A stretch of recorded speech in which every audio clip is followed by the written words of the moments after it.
All right, there we are. There we are. Good evening, everyone. How's it going? Doing pretty good. I might need to. I actually didn't adjust your framing on this view. Let me resize. I can. No, because I haven't set on the other one. Oh, I just forgot to resize it on this one. But there we go. We're it's good. funny if I sit like this and it looks like I'm talking directly to you. No, wait, wrong way. I have to look toward the wall over here to look like I'm talking to you. Looking over here, I'm talking to Sandy. Hi, Sandy. I want to show everyone. So, obviously, we shouldn't discuss in depth because I bet there's more people here who haven't seen it than people who have. But Ghostbusters Afterlife came to streaming, I guess week before last. So we finally seen it. And I watched it last Saturday. And I actually watched it again just a few days later. And then I watched Ghostbusters 1 and 2 again. Right. And I noticed that in Ghostbusters 1, the CRT that's right here, the one that I'm pointing to right here, that appears to be the same model that Egon uses to look at the images of when he's scanning Dana and Lewis, he's got that thing on their heads and has that heat pattern of their head on the CRT. It appears to be that's actually, it's not a PVM, it's a CVM. It's a Sony Trinitron, but it's from earlier in the 80s. It was the just the broadcast output monitor at my old job at the college for years and years and years. I don't think we left it on 24 hours a day. I'm pretty sure I turned it on and turned it off when I went to work every day. But in Ghostbusters, mine's missing the front flap down that covers the knobs. It's missing that. And in Ghostbusters, it also had a glass, a flat glass covering that just screws in with screw in each corner. Mm-hmm. I took that off just because it made glare. Not that, it's not really that good of a monitor, but now that I saw that it's in Ghostbusters, I might put that glass cover back on. I thought that was fun. Yeah. You can't even tell that it's missing. It looks like it's on there. Yeah, but it made glare. It's appeared in episodes a couple of times. It appeared once when it was still at my job when we I think we were talking about, it might have been for the RGB 104. That's the CRT episode, right? Where we were talking about adjusting H and V sync, and there's there's some sort of HV sync adjust knob on that monitor. And it also appeared, I want to say it was the one that was plugged into when I had a Commodore 64 appear at one point. Anyway, how's everyone doing? Everyone appears to be good. Yeah, I guess. I wonder who's getting hit with icy snow right now. Well, I know that you said you got some earlier. Well, it was doing snow plus freezing rain overnight. Yeah. It wasn't a very light coating on the grass, but all the hard surfaces are totally frozen over. And when me and Sandy went outside just before the stream, it was doing proper, big flake snow. Sandy's been rather interested by it. Doesn't really want to go inside because she likes rooting around in it. Yeah, we're getting freezing rain or whatever. Hopefully it's under control by the time I wake up in the morning because I got a doctor's appointment at 8:45. So we'll see. My kids switched over on Wednesday of last week to virtual until for the remainder of last week and then all of this week.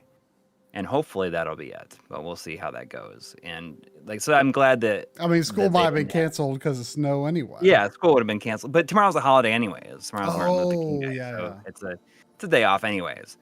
So hopefully it's, I mean, hopefully I can drive to my doctor's appointment, drive back. And, yeah, I mean, there were no like the road hadn't been treated at all, and there were. Well, I mean, I feel like that's like typical for there. Well, yeah, but like we also at the same time like sometimes like overcompensate because people freak out about any snow. I mean, people seem to have this idea like good. Like that's actually good that because people freak out, then they overdo it. But I mean, some people think like, oh, like you never get snow in North Carolina. This must be so unusual for you. It's like it's not. I mean, we usually get like at least one snow a year. 1 or 2 snows a year. Like it's not. There's no need to really. Have but at the same time, like people do like panic over just a little bit of snow. Like, so, but yeah, there was like the road wasn't treated in any way. And there were no tire tracks on the road in front of my house until like 12:30 in the afternoon. Like no one left home. Yeah. Well, I mean, most people probably are so entrenched at home right now anyways, so yeah, maybe you know what I ordered today just like kind of on a whim. I mean, I hope it's as good as it looks. It looks pretty awesome. It looks like a game I'd want to own. I watched the GameSack video while I was eating lunch today from a few weeks ago of the what was the 8th video I think he's done on games that push hardware limits or something like that. Right, yeah. He had Ranger X on the Genesis in that. Yeah, you mean Rain Jerks? Rain Jerks. Yeah, I forgot. Who was it you said calls it that? I think that's what Brandon Sheffield and Tim Rogers call it. Yeah. I mean, I like that's a game that I've seen it in a little bit clips here and there. I've heard the name, but like it never really none of it really connected until I saw it in that GameSack video. And I'm like, yeah, I'm surprised. I'm surprised that looks like the kind of game that you'd want. Really? I don't really care for it that much. Why is it not look like a game I would like? I don't know. It's more like a shooter. It's like more of like a it's kind of like Section Z, but you can go left or right. Yeah, and so it kind of makes it like almost like Fantasy Zone-esque. It looks like my kind of game. Right? But so I bought it without trying it out. I was just I'm just going to get that. I mean, it was I thought it was going to be like ultra expensive, and it's not like cheap or anything, but like I didn't get for too bad of a deal with no manual. Just box and cart. Right. Like $50. Yeah. There were several in that range for that. With the manual though, it looked like people were trying to get a good bit more out of it. Yeah. But we'll see. Maybe I'll stream that. My Joe Redifer has informed a lot of my purchasing decisions in the past couple of weeks. Last couple of weeks. I see we got a $5 donation from Mega X6. Thank you. Saying, did you see the pre-order for the Valis collection on Limited Run Games? Yeah. I've never played them, but I'm thinking about getting it. Yes. I mean, we're both definitely going to order that. I think that you are probably going to order the special edition, like a rare special edition. Yeah, I think I'm going to do it just because the soundtrack. The 4-disc. I mean, the music is like the best part of those games. The music is super, super good in those games. Yeah.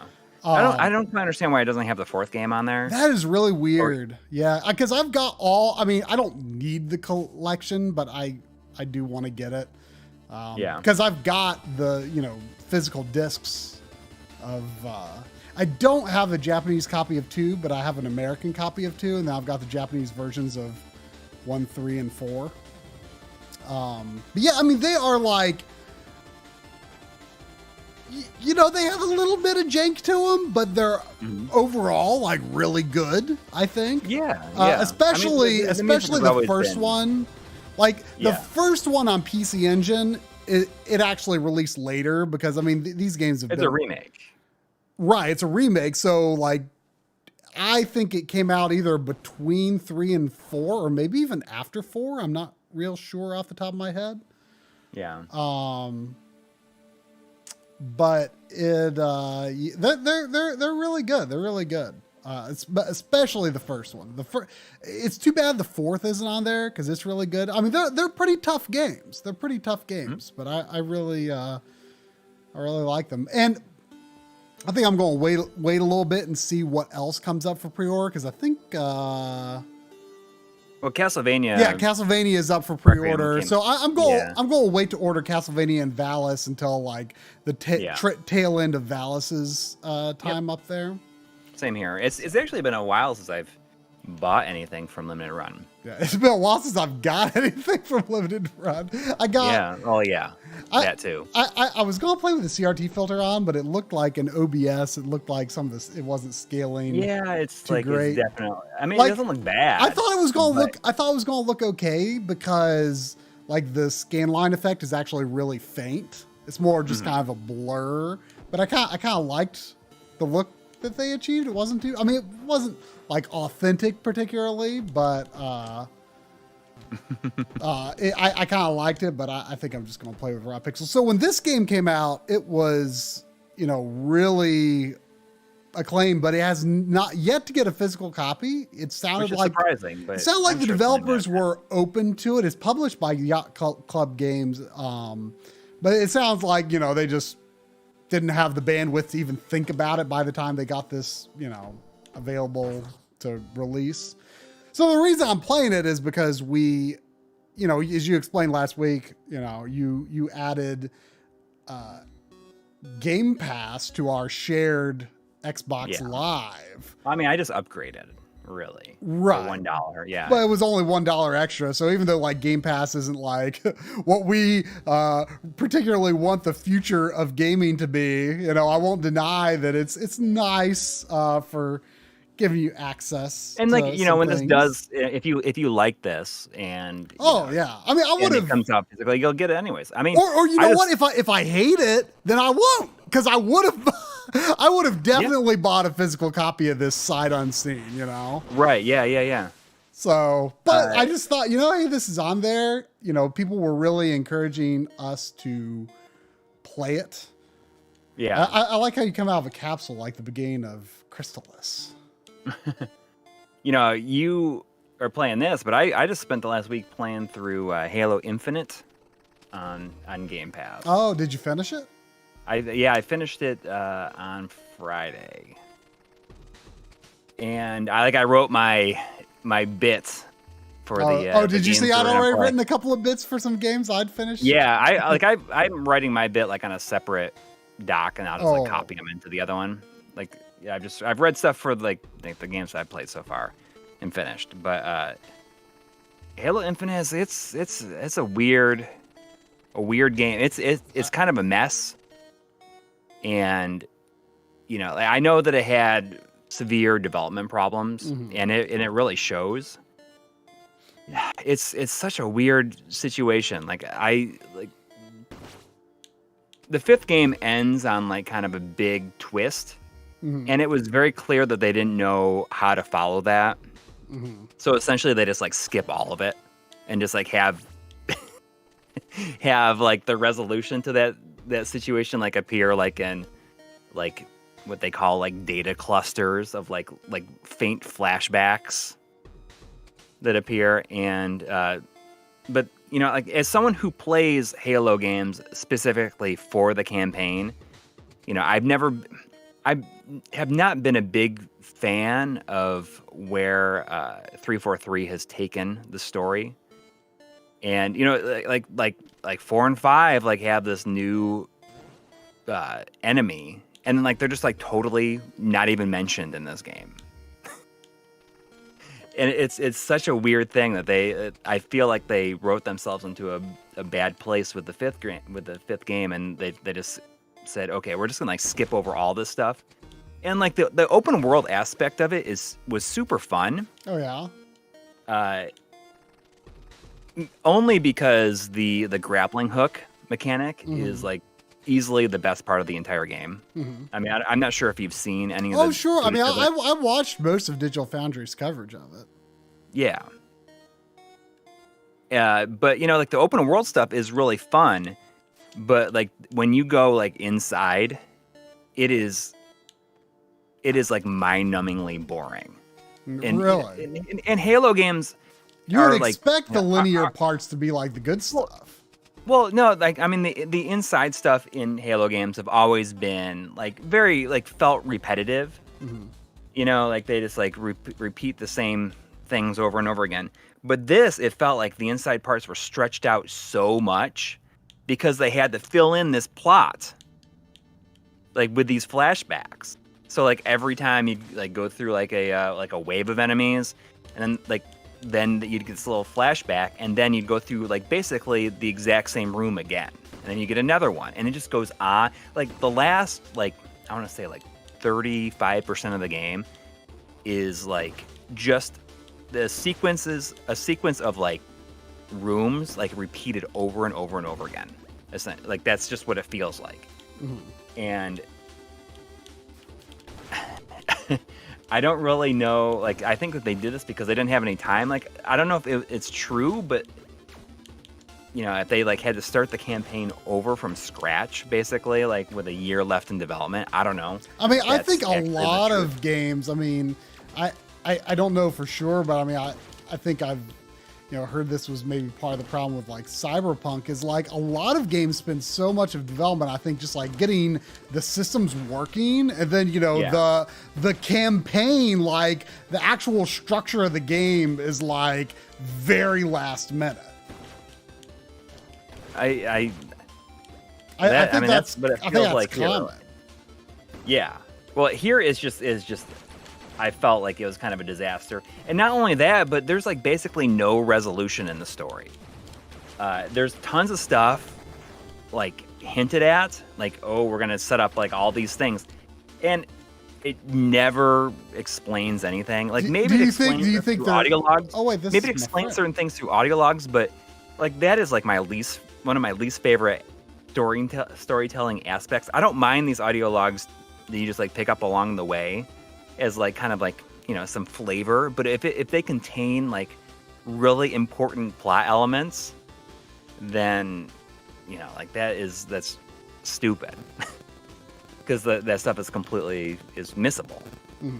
But, I mean, I wonder if, like, so much is unresolved because, like, they got to have, like, live service seasons.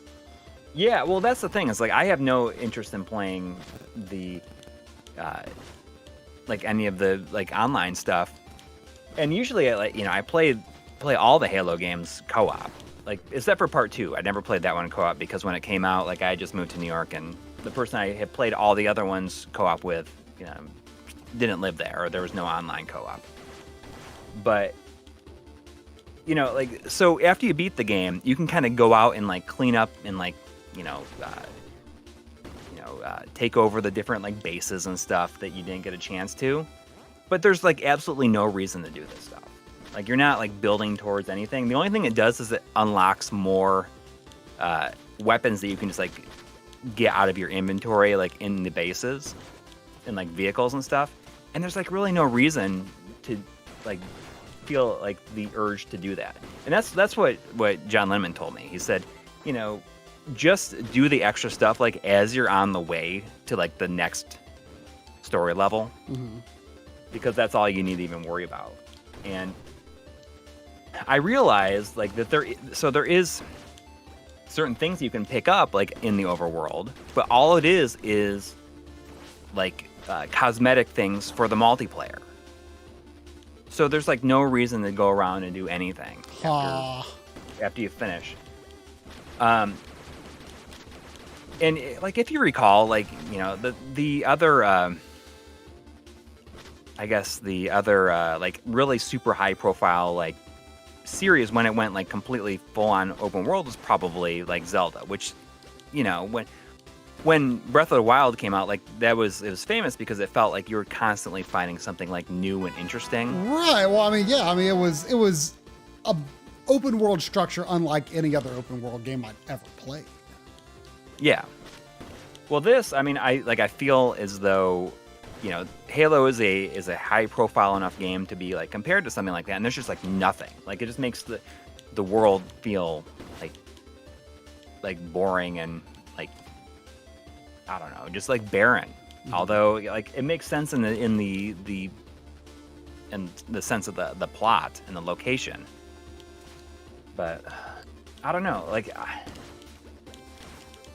it was certainly fun to play, but I feel no interest in like continuing on. You know, like I said, like it was just if there's like campaign part 2. Yeah, like I wonder if like eventually they will like add stuff into the campaign, but I think that like who even cares at this point? You know, like once you finish it, like people are not going to go back and like play it again to like see these new sections. I mean, but a lot of people will, but probably not. But maybe like not. Us. Maybe not. Like I don't know. I mean, people who have it on Game Pass and just, you know. Yeah, I mean, especially since the fact that like buying the game like on disc, it's like not even like you'd have to download the entire campaign anyway, which is the main reason I decided I'm going to play it on Game Pass. Yeah. And that was actually the reason why I decided. Well, that and I wanted to try out Forza Horizon, and you know that was which neither of us were really taken by. Right, but we're not like big racing game people either.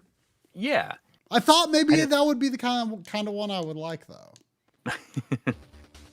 Anyways, there was $5 from Dan Hendricks. Thank you. Well, thank you. Saying, any opinions on what we've seen so far of the Pixel FX Morph / Infinity? Like, have you seen anything on the Infinity stuff? I saw someone mention that, and then I looked it up. But I'm drawing a blank on what it even is. It's basically like a switcher, that you can add the segments to. Right. You know, you can mix and match the segments to match what you need, and it connects directly to the Morph. But could you use it with other things? Yeah, I mean, you can run your G-SCART like into it, for instance. Right, but I mean, like, could you use the Infinity thing with like an OSSC or something if you want? No, I think that the Infinity is it's like set up to like connect directly to the Morph, and it's like which is fine. Like that's gonna be tough to like work into my setup somehow. I mean, I think you and I, like, the thing that we're most excited about with the Morph is, like, the HDMI. Yeah. Like, the other day I was thinking, like, you know, I should start the Trails in the Sky, or not Trails. I was thinking I should start Trails of Cold Steel. But, you know, I've got the first two on PS3, and I was like, well, you know, I might want to wait for the Morph. Yeah. To start a PS3 games. Yeah. Well, the main reason to play those on, like, the PS4 is that it has... like you can just. Well, yeah, but I don't have the PS4 versions. Like they're yeah, right, and I think they might be expensive now. Well, yeah, that's why I don't have the PS4 versions. I got the PS3. I mean, I only got the games last year. Yeah. Oh, except for the first one. I've had the first one on PS3 for a while, but I ultimately decided. I forget. Didn't you say that you do connect between 1 and 2, but not from 2 to 3? Is that right? Right. Well, I don't think you can. It's like, oh, yeah. Right. I mean, that's what I mean. You can't. Because they have different publishers. I'm not sure. Well, I don't know about if they did in Japan, but I mean, but it isn't like sort of a fresh start. Like, oops. Yeah, it could be. I mean, I bet you it's all from like a different. You've only played the first one though. Right, and I considered playing the second one, but I partly want to play. Like, I feel like I almost want to replay the first one at this point, because I could play through it, like, and you can carry over all your stuff. So I could kind of blow through it really quick if I wanted to, just to kind of refresh myself. But I think the second one has a recap also in it. Can anyone tell me if I'm missing anything in terms of like sub-weapons or something? Because like, I don't think I've got a sub weapon right now, but at one point there was like where that S in the upper left corner, it looked like there was I had an item on the first level there at one point. But like up and attack doesn't do anything. None of the other buttons do anything. There's also in the I mean there's not a lot of controls, which is good. I am all in favor of a mostly 2-button NES game. But like there's a sprint button, which I remapped from RB to RT, or you can double tap, but I don't seem to have that right now. But even when there was looked like I had some kind of item, I don't know if it was just like a sword power up or something. Yeah, it must have been, because now that I'm looking at my sword, it was a little bit of a bigger blade at one point. There's also $2 from Yo-Yo Yoshio. Thank you. Asking, are you guys ever going to do a video on the 3DO? I know it's not the most popular console, but it's got some great games and some very impressive homebrew. Some Mad Lad ported Tomb Raider to it, and it actually runs. I heard about the Tomb Raider port to the 3DO. Really? That's kind of crazy. A fan-made port, huh? Well, you did like... I did have the 240p switch which, on there. I mean, really, that was... I mean, that was kind of an RGB light video. I mean, it was an RGB video, wasn't it? Yeah, I mean, it was not initially, and then we made it an RGB video after the fact. Yeah, and you've got like an RGB. I mean, you already had an RGB mod, right? And I think a 240p mod, right? Right. Well, I mean, I have one of each. But now you've got this unmodified system, or did you get RGB put into it? Oh no, I didn't get RGB put in. So that one's stock. The one with a 240p. No. That one is stock still.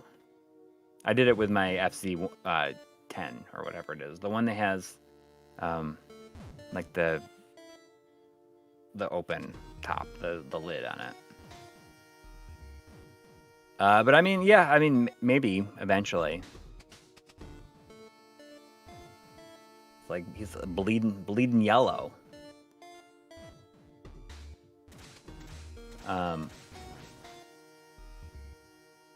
Mr. Bianc was asking if I had played any visual novels yet, and I have not, but I certainly plan on it. I've been thinking a lot about that, about how I was thinking about like making this year to kind of like push myself out of my comfort zones when it comes to games. Maybe play some stuff that I wouldn't normally play, and that seems like exactly the kind of thing that would be on that list. So someone was saying that the Morph no longer supports 2560 by 1440. Oh, really? Was that announced recently? You won't be able to integer scale 720 to 1440 well on the Morph because it no longer supports 2560 by 1440. But I wonder if it's upscaled to if you could upscale it to 1080 and it would still like do a better job than your TV. I have no idea. I'm definitely not going to play tower defense games. I've tried them. I've tried them more than I've certainly tried visual novels.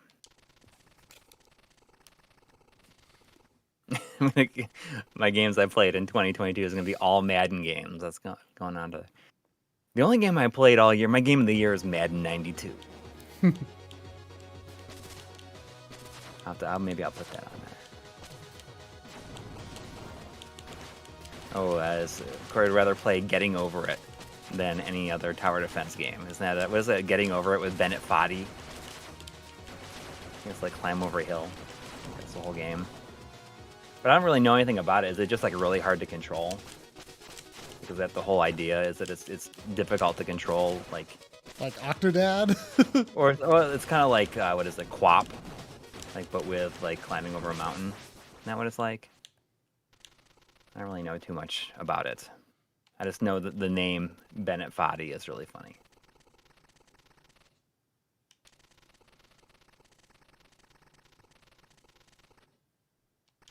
Yeah, I think this game will definitely get a limited run or... Oh, there's no question about limited. it. or something like that. Like one of the dozens of limited game publishers now.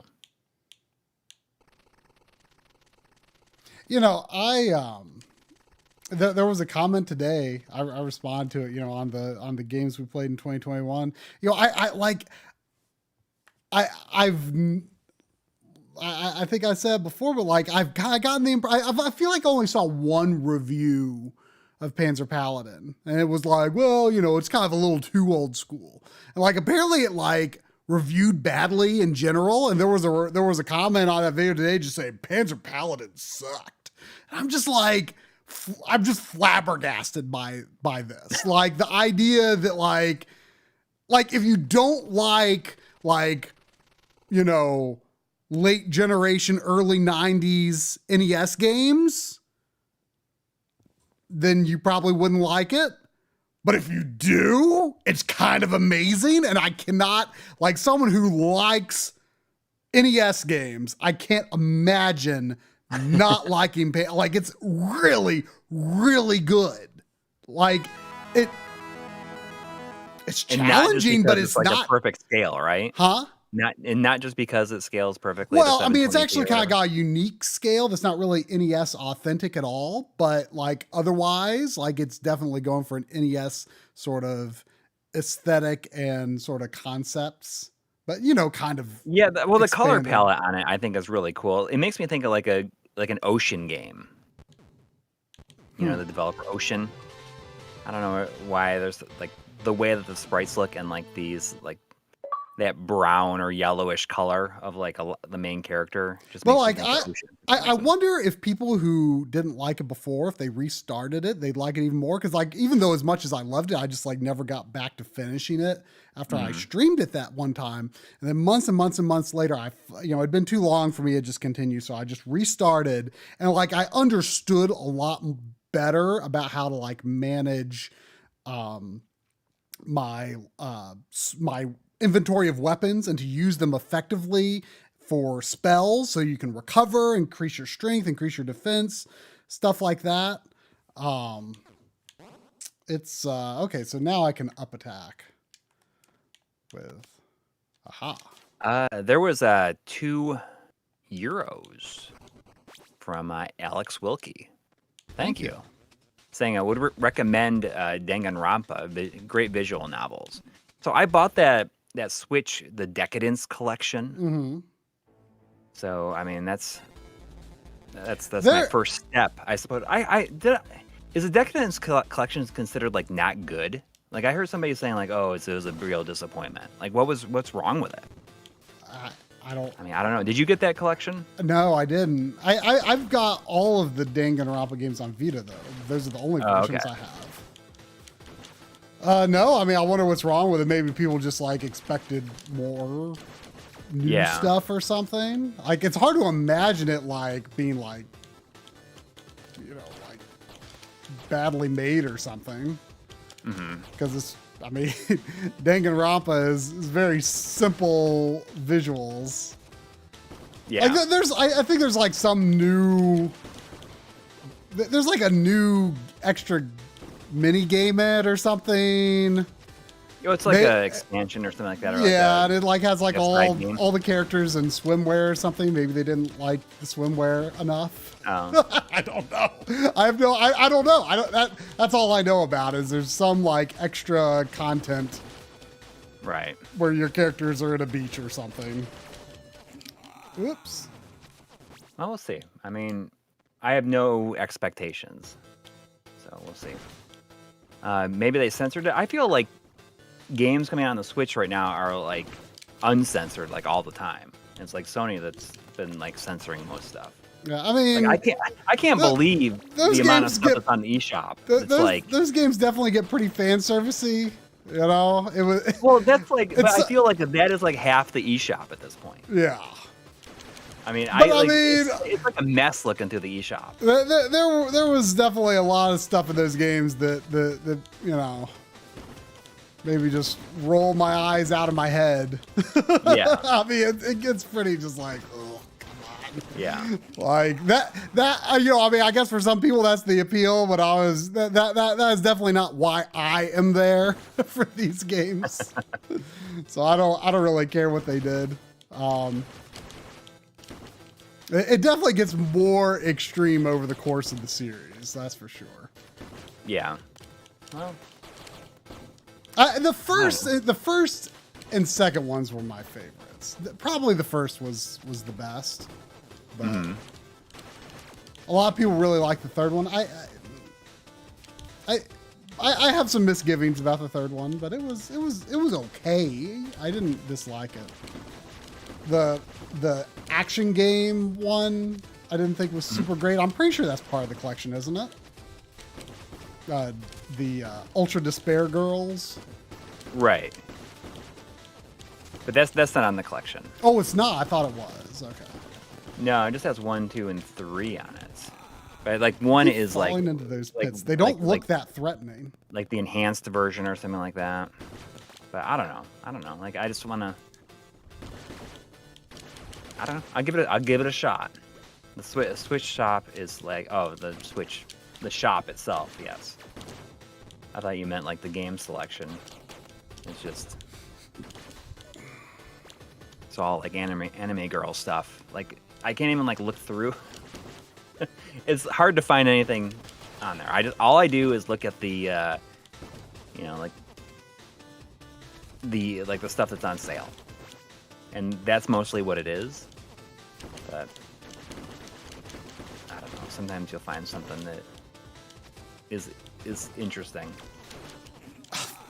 I keep getting knocked back into these pits that don't even look like anything that would be bad. It's like eating ya. Yeah, I mean, those games also have, they also kind of take some inspiration from Phoenix Wright because they have these like, courtroom scenes. Really? Yeah, I don't know if it's like they're definitely inspired by Phoenix Wright. So I mean, would you consider Phoenix Wright games like visual novels? Essentially? I didn't used to, but then like I started seeing a lot of people categorize them that way. I mean, they're kind of borderline. I mean, obviously, like for a lot of people, that was probably their first one. Yeah, and that's probably why I didn't think of when I first played. I don't think I knew that they were GBA games originally when I first got it. So like to me, it was just like part of that sort of what was it called? That blue ocean or whatever, that Nintendo was going on and on about. Yeah. In that time, like they're trying to expand the market. Right. And I remember I specifically at one point chose between when I went to EB, I was like, okay, I'm going to get one of these like kind of like different games that are on DS. And it was either going to be Trauma Center or Phoenix Wright. Like it's like these weird game ideas. Like okay, in this one game you're a doctor, and in this other game you're a lawyer. Like to me, like I wasn't thinking like, oh, this is a visual novel, or oh, this is some sort of like I was just thinking like, oh, these are just these weird ideas that they're coming up with for the DS because it's such a different system. Like you play as a lawyer. What a wacky idea, And having no idea that that concept was actually made for the GBA. And I got Trauma Center first. Oh, okay. Which was really good, by the way. I don't know if you've ever played any of those games. No. Yeah, they're pretty good.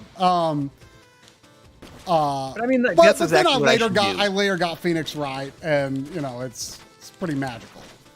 Exactly what I should do is just play these kind of games that I would not normally take on. Yeah, well, I mean, Phoenix Wright was a totally different kind of experience for me, and they are just like really funny, and like you just want to know what's going to happen next, Yeah. So I mean, they're just really engaging in that sense. They can be sometimes a little difficult to sort of figure they can be difficult to sort of like sometimes like the thing that you're supposed to do is not very clear. Like it might like you might like have figured out the answer, but you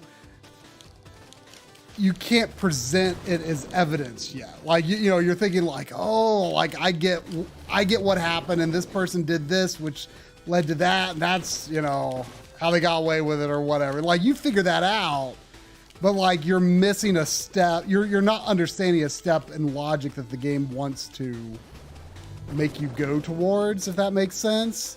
And so sometimes you're like, oh, I didn't understand like why I had to present this as evidence. But like that's the kind of the gameplay aspect of it. It's not just a visual novel where you're just like moving forward. Like there is like a, you know, figuring things out aspect to it, you know? Yeah. But yeah, I mean, just the, gonna kill you just like the, you know, the humor in those games is just some of the best in games, I think. And also just like the, I love the music because like the music is always like, really kind of makes the court battles feel like when they like build up and you've like finally cornered the guy who actually did it. Then like it plays this like, you know, almost like very boss music type music.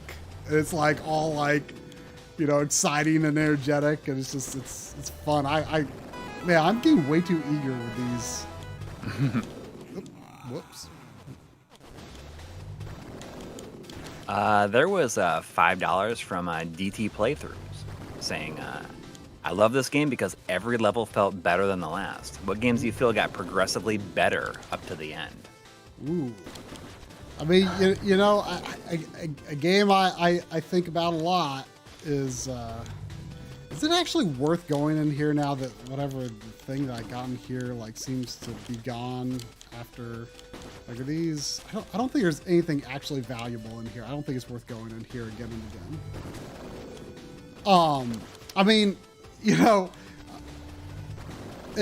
saying that, you know, every level better than the last, I mean, it kind of made me think of how when, you know, Drum and I were playing through Ninja Gaiden 3 simultaneously, we were always like, is this the last level? Like, because every level, like, visually looks like, you know, like, oh, you know, here's like, you know, these writhing alien shapes in the background, or here's, you know, these lava streams, or, you know, now you're in this airship above the sky. Like every level looks like maybe it could be the last level. Yeah. Like it's just visually so good like that. Yeah, I mean, I like it when games kind of like continuously like up the ante, and then like at the towards the end you get a level that is different than anything else. Like maybe you get like a shooter level. Like I definitely felt that was true for like Monster Boy, because then you get to that like shooter level out of nowhere. I can't forget that. Oh yeah, when you fly out of the volcano. I mean, what I always like when Kirby does that. Kirby's really good at like throwing you at like this kind of unexpected direction right at the end. Yeah. But like at the same time, I don't really like when like the final battle in a game like goes completely against everything you've learned about how to play the game up to that point. That can definitely be annoying. Mm-hmm. Yeah, or it gets like really, really specific or something like that. Yeah. Where, you know, that's true. That's true. But I mean, games that like constantly up the ante, like I feel like Bayonetta did. Yeah. Oh yeah. Yeah, that's a good example. Like unsurpassable levels. Yeah, that's very true. First game. And you know, that's one of my favorite things about it, is just how over the top it was. And then, yeah, I mean, on the opposite side, from the same director, you know, like Okami, you started to get like is just repeating the same thing over and over again. It just made you feel like you didn't want to keep on playing after a while. I'll have to think of some other ones. I mean, there's definitely plenty that I just can't think of. I'm really bad at thinking of stuff like that off the top of my head. Oh yeah. What about games that that are have this very specific attribute to it? But there was. Brain. I like that this boss is called Laser Brain.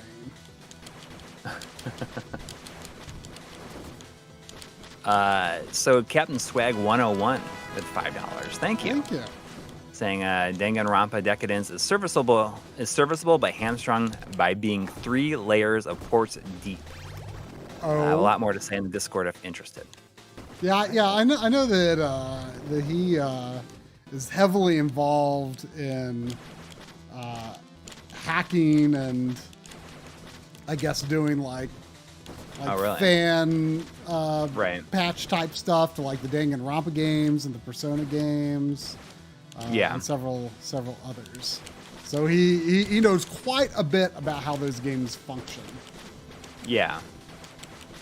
I see that somebody has mentioned, like, what I hate is the final fight in Uncharted 4. You do a sword fight, which was never taught to you in the game up to that point. Yeah. Uncharted 2 is a game that, constantly ups the ante for sure. Oh, yeah. Like, just gets better and better. I mean, just when you think it, like, can't get better than, like, the train, then you get that whole, like, attack on the village and stuff, and it's like, how did it get to this? Like, how it can't be topped. Yeah, I mean, I'd be interested in hearing more about that. But I mean, that's one I have. So it's just gonna. So it is what it is. Yeah, it's just gonna have to do. There's also $2 from Sir Tiz. Ah, thank you. Sir Tiz. Thank you. Tiz is the main character of Bravely Default 1. I don't know if that's what it's based on or not. Maybe. Saying this is one of my top games of 2021. Second Dread. A lot of people were really into this. So. A lot of people, like, right when this came out, people were like, "Oh, you gotta stream it." Yeah.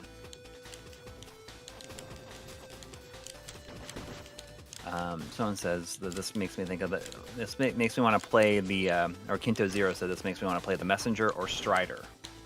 And I was just recently, like, as we've been working on this, like, Mr. episode, I was thinking about, like, the arcade games that I would love to see on there. And I would love it if there was an arcade core of, like, Osmin, which is, like, the, like, kind of the spiritual sequel to Strider from, like, the same director. Oh, really?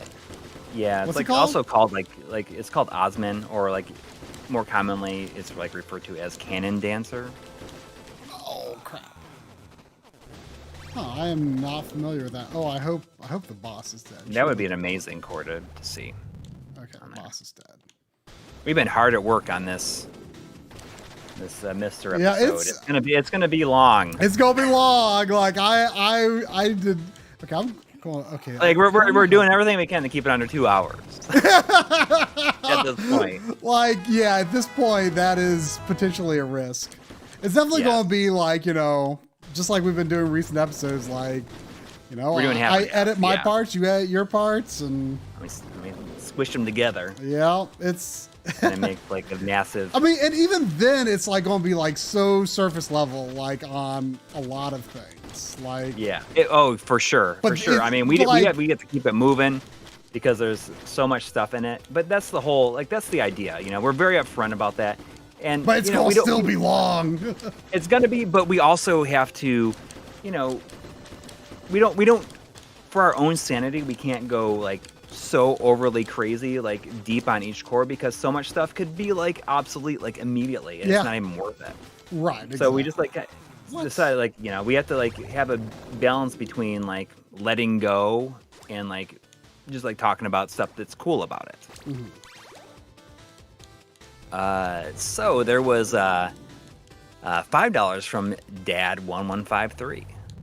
Thank you. Saying visiting family for delayed by COVID Xmas. Sister happy she is now as a Switch babysitter for my niece. Ring Fit Adventure, Super Mario Odyssey were big hits. Yeah. I mean, You know what's really funny is like so we got our kids Switch Lites for Christmas, and the first couple days, like my daughter's like really into playing Animal Crossing, has like not touched it. Really? Since that. But, you know, like my son like absolutely did not like get into like anything as much as I was expecting. Like barely even touched his after like a day or two. Really? Which was kind of a bummer, but then like randomly he's like asked if he could try out Minecraft dungeons. And that was like a major breakthrough for him. Like he has been playing it to the extent of like obsession. Huh. Like doing everything. So what? I mean, what is that? I feel like I remember seeing that. Like it's kind of like a mix between it's like Minecraft from like a Diablo perspective with like a storyline. Okay, because I feel like I remember it popping up in like a Microsoft conference one time. Yeah, I mean it's cool. Like, and he was just way into it. Like he's like played through. I mean, I have no idea like how like long the game is, but it seems like the only levels he has left are ones that are like DLC. I'm like, oh, I wanna. Well, let's not talk about Roblox, because that Roblox is the reason that like they barely played their Switch Lites. You know, I had a bit in the games we played in 2021. You know, when I talked about like Pokemon Snap, like how they weren't like all that interested in it, mm-hmm. and I said like it kind of coincides with them discovering Roblox. Huh. Because like why would they just want to play one game when Roblox basically has all the games in it? Like it's just like there's millions of games in there, and they're all like most of them are like just like Roblox versions of like other games. But like are they even any good? No, I mean there's some stuff. There's definitely some interesting stuff in there, I'm sure. But I mean, it's like, why would you want to play like a single game when you could just basically play a game that has every game in it? Yeah, I mean, most of my exposure to it at all is via, whoops. Oh, okay, it's fine. Is, you know, via John, kind of, because I guess every kid is into Roblox. Like, I don't understand that logic. Like, why would I play this game when I could play every game? And it's like, well, what if... I mean, I would rather play one good game than a poor substitute of... No, 100%, yeah. I mean... I agree, but, you know, like, try telling that to a 6-year-old. I feel like I would have felt the same way I do now as a 6-year-old, but who could say? Yeah. Well. But the point is that Minecraft Dungeon was a major breakthrough. Like he's like in terms of just games in general, or the Switch. Yeah, I think so. I think it's just like in games in general. Like he didn't really have to ask for help. Like he just kind of figured it out. He was inspired enough to figure it out, which is good. You know, like that is like for people that have kids, like that's kind of like the common problem. Like growing up, we were like used to, you know, basically just like having to figure this stuff out. You know? Yeah. I mean, you know, I used to ask my dad for help getting over jumps in Mario, but like he couldn't help me. I asked for help. But I could see. I mean, I asked for help, but like, you know, if it was like, "Ooh, it just looks too scary." I'm like, "Can you help me get over this?" But you're a kid. You assume your parents can solve all problems. You know? Yeah. There was there's $10 from EB Chill 2. Thank you. saying a lot of polls today on Twitter for the most anticipated game of 2022. Most for God of War and Horizon. I'm looking forward to Kirby's 3D debut. What about you? Yeah, I haven't watched that trailer. Like I'm just gonna. Oh, hang the back. trailer for the new trailer for Kirby. Yeah. Yeah, I haven't. All I saw was I saw some people post like some screenshots. I actually didn't even know there was a video, to be honest. Like, I think there was a video, wasn't there? People Maybe posted not. like some tweets that had some screenshots in it in our Discord, so I saw that. But yeah, that is my most anticipated game, like easily right now. Yeah, like it's, at least of anything that's coming out like remotely soon. Mm-hmm. Like that is by far my most anticipated game. Like you know what I have actually been like considering, like, what if I just did a video on it? Yeah. Like, yeah. I mean, what if I did? Like, you should. Like, why not? Like, would it do very well? No, but like, so. Right. Exactly. You know, there was something I was thinking of. And I realized, like, oh, this is like actually probably my most anticipated game of the year right now. And I can't remember what it was. So I guess that says a lot about how much I'm anticipating, like, anything. I don't remember what it was. And it's something that's, like, out next month, I think. But it seems like there's a lot of stuff coming out next month. Yeah, I mean, I think there's a lot of stuff coming out in February and March. Yeah. But like, and I feel like I was thinking of something else that's like, oh yeah, I mean, it definitely seems like something that I would like to get pretty quickly, but I'm definitely doing Kirby first. Oh, what was it? Yeah. I can't remember what it was. There's definitely something coming out like a week or two before Kirby, I think. I think Kirby's coming out like, I think it's the end of March. Oh, you know what? That's exactly what it is. From Home got it. Like, that was exactly it is. Like, I'm super excited for that new Pocky and Rocky. Oh yeah. Like, I think that's what I was thinking. I was like, that is like literally the game that I'm the most excited for right now.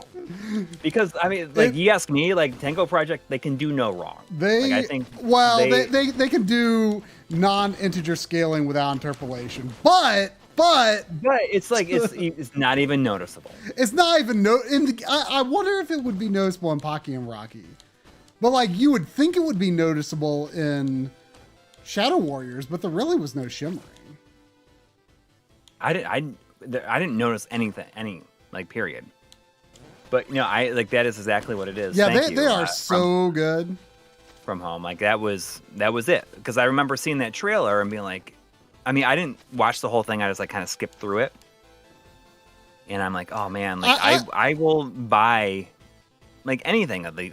These I watched most of the trailer, and the thing that impressed me the most, like they have this like character art that kind of gets drawn in, and like you know, they've got Pocky and they've got Rocky, and then there's like 2 or 3, maybe even 4. There's like at least 3 or 4 other playable characters.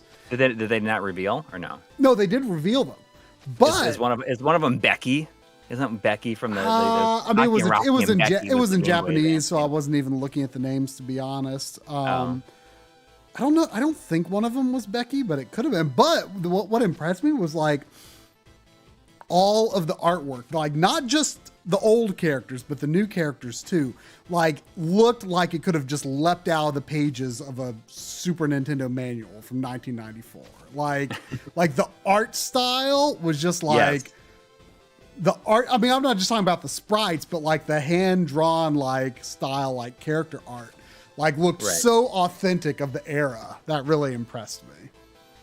Yeah, I like that. I'm excited for it. Like they've have done no wrong in my eyes. Yeah, they are just so good. Like their stuff is like they don't overdo it. Like the additions that they make to these games make complete sense. Yes, and work within the existence of the the original. Like very rarely is there like a port of a game where like, oh, the new, like I actually like feel like the new characters like fit in, you know?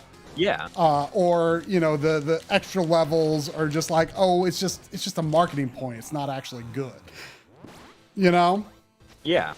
And their stuff though, like all of the stuff that they add to the game is so good and like feels to me like something that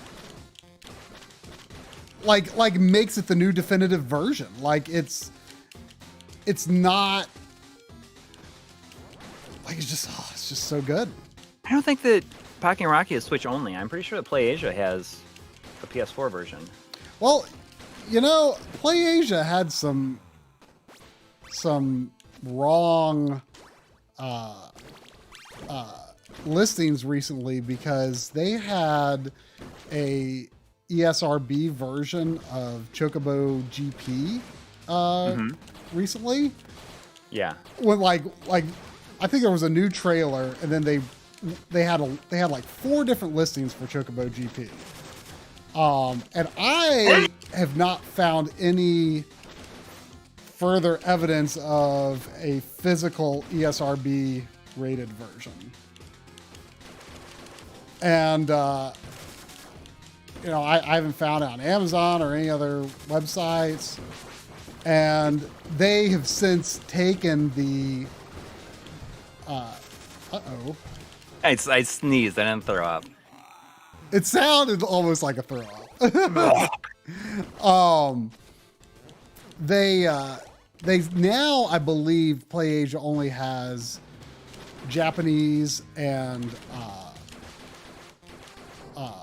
Asian versions listed, and right. I've like a game like that I would like kind of like to get immediately if possible. Although it's not that necessary because did you know that there's going to be a free version of that game where you can play online with like people who have the full game. Interesting. Yeah. So I was thinking like even if it takes a little while to get the game, like maybe I could play with Dave or something with the free version. Yeah. But when is that out? I think it's March. But anyway, I would rather get it on Amazon because the shipping would be way faster and the price would probably ultimately be about the same. Yeah. But I haven't found any listing for Chocobo GP on Amazon Japan. So I assume that is still a real thing, but I don't actually know like the physical version of that. I've not ordered it yet because I'm still kind of hoping to find a Amazon Japan listing. Yeah. Yeah, this boss is a little bit tough. Got a lot of life bar to get through. And then he has a second form, but then that doesn't have much HP, but I still have to get through 2 life bars of this first form. There's also $2 from Unkono. Thank you. Asking, did you see the G4 TV meltdown? I did not. G4 TV meltdown? Yeah, is there something happened? Is there G4 TV right now? Yeah, they started a YouTube channel. Oh, okay. I don't know if it's actually showing on TV. I have no idea. I haven't been following it. I mean, I do not have the brain capacity for a lot of stuff anymore. I feel like it's something new every day. And I just don't have the brain capacity to. I follow oh, this person said this thing happened.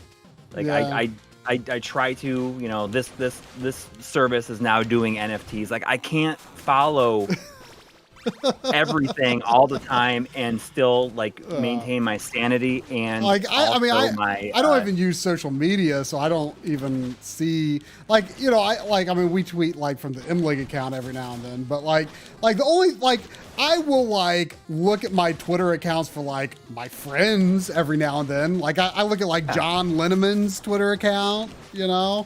I look at Wario64. Not a lot else.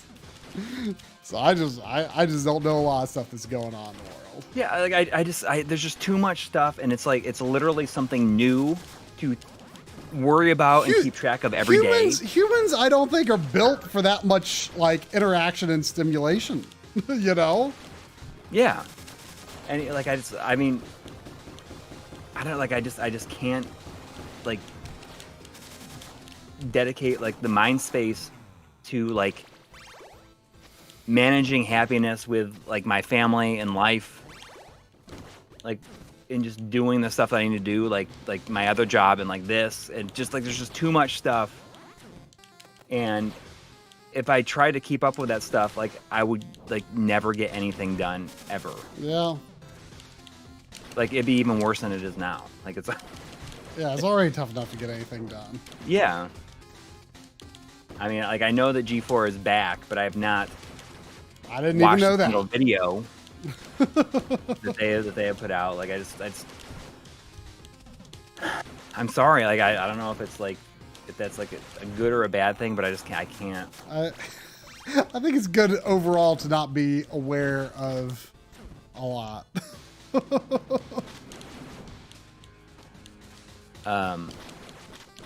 But there's also $2 from Phenonymous. Thank you. Thank you. Saying like the question on everyone's mind is where's Pootie?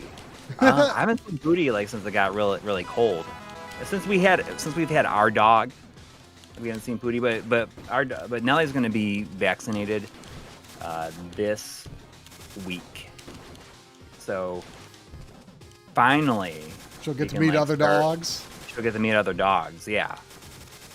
And like it's and be where other dogs are. Or have been. That means we can like when it finally gets like warm or something like that, we can take her down to the park and stuff like that, and she can run around. It's gonna be a whole new world. This the second form of this boss is wrecking me. You're doing so good there for a minute. But I haven't seen Pootie in a while. I haven't seen Pootie's dad either in a while. So I don't know. I'll let you know when I know though. There's also $2 from John the Don, just saying amen. I mean, like it's a slippery situation because I mean, there's like so much like there is stuff that is like worth keeping track of, and like like the NFT stuff, like it's just like there's a new company is like doing it every day, and like that has like I have no interest in anything like that anyways, mainly because I don't even play like multiplayer stuff anyways, and it's just like I need to like just cut it off someplace, or else it's just gonna keep on piling up. I don't know. Like it's just, I had to just make a decision at some point to say like I can't like pay attention to everything all the time. There's also $12 from Don. Thank you. Just saying, what up, guys? Or what's up, guys? I don't know. Little this, little that. little that. I watched the new season of Cobra Kai this weekend. And man, that show just gets better and better and better. I cannot believe that it's like a real thing, honestly. It is like that good. And like I was a big fan from like the first season, and I didn't think that it would be as popular as it ended up being. but it just gets better and better. I really, really like it. And as you said, like last week, you watched Ghostbusters. I watched it like a couple days before you, and I thought it was like okay. The more time I spent thinking about it, the less I liked it. Well, you know what? I actually liked it even more the second time I watched it, and even more after I watched the original movies. Yeah. Like I had some of the misgivings you had. Like I thought of those things too, and I feel like it all fit together for me better actually after watching it again and then watching the original movies. It's like, yeah, I can see how it. Finally. Oh no, there's still a little thing here. Could it kill me? It didn't kill me. I feel like I could kill you. I feel like I saw okay, I see how things got to where they got. But we shouldn't say anything more than that. Yeah. I really liked it. I'm not gonna say. It's definitely not perfect, but I really liked it. That's good. I just don't feel like a huge urge to rewatch it again. Maybe you'd like it more, even more if you did though. No, I don't know. My problem, it really goes off the rails in the last act. I agree that the ending, the last, I liked what happened.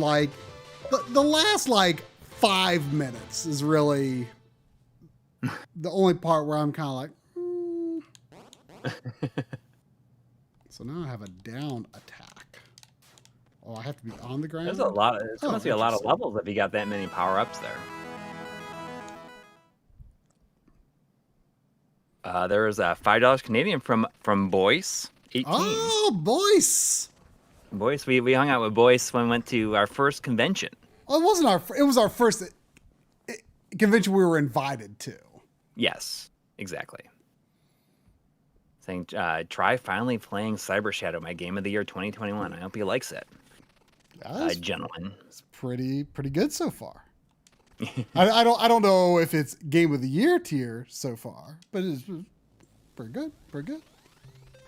I see the Sane Rub is saying the Book of Boba Fett is awesome. And I didn't even know that was a thing until I saw something tangentially. I'm like, is this a new show? What is this? It is. I haven't watched it at all yet. It's separate from The Mandalorian. So there's basically two Mandalorian shows. Yeah, which I think is kind of that's kind of that's overdoing it a bit. Yeah. I haven't seen the Mandalorian. You haven't seen any of the Mandalorian, and I guess there being a Boba Fett show spoils the Mandalorian for you. Does it? It does. Yeah. Well, see now, listen. See that's something that kind of. I'm still not connecting any dots here. But that's something that is always because sometimes we'll show something in a video where they're like, oh, I can't believe you just showed that at 22:18, and it's like. You know what? Without the context, that wouldn't mean anything to anyone. But the fact that you just said that's a spoiler makes it a spoiler. But it's not a spoiler unless you say it's a spoiler. So don't say that that's a spoiler, because okay. I wouldn't have. That didn't connect anything in my head. It's still not. So I'm trying to not think about it. Yeah, I still have my Boba Fett action figure. It's the only Star Wars action figure I held on to, and I knew somebody used to call him Boba Fett. I don't know why. His name is barely spoken out loud in the movies. Yeah, it's not even spoken out loud in Empire Strikes Back. You can barely hear Han when he's saying it. Yeah. In Return of the Jedi. You barely hear him. Like, it was so long before, like, I even understood what he was saying there. Boba Fett, where? Yeah. And then he, like, is killed the way that he's killed. And it's like, you can't even... I think that even, like, the fact that Boba Fett's role was expanded upon, like, in episode 2 and, you know, like, is fleshed out. I think it's just, like, ridiculous. Like, that is, like, the perfect example of episode 2, like, oh, people, like, really didn't like this aspect of episode 1, so I'm going to put some stuff in there that I know that they're going to like. And what do I know that, like, you know, longtime Star Wars fan like? They like Boba Fett. Yeah. So I'm going to, like, he's going to be, like, a super important character. Yeah. Well, I mean, Boba Fett wasn't really important, like, but his dad was. Right, but, you know, like, I mean, he is the first, like, clone or whatever, Yeah, and then you know, like, he is, like... I'm not sure. I don't think he was the first clone, but he was... Yeah, he was the first, or, like... Well, he was younger than all the others. I don't know how it worked out. Like, I think it was part of the deal.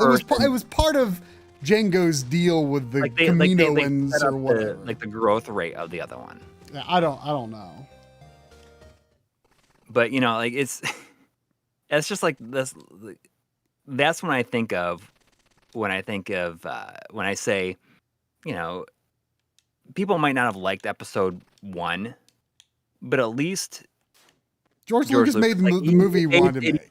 He's told and made the movie he wanted to make.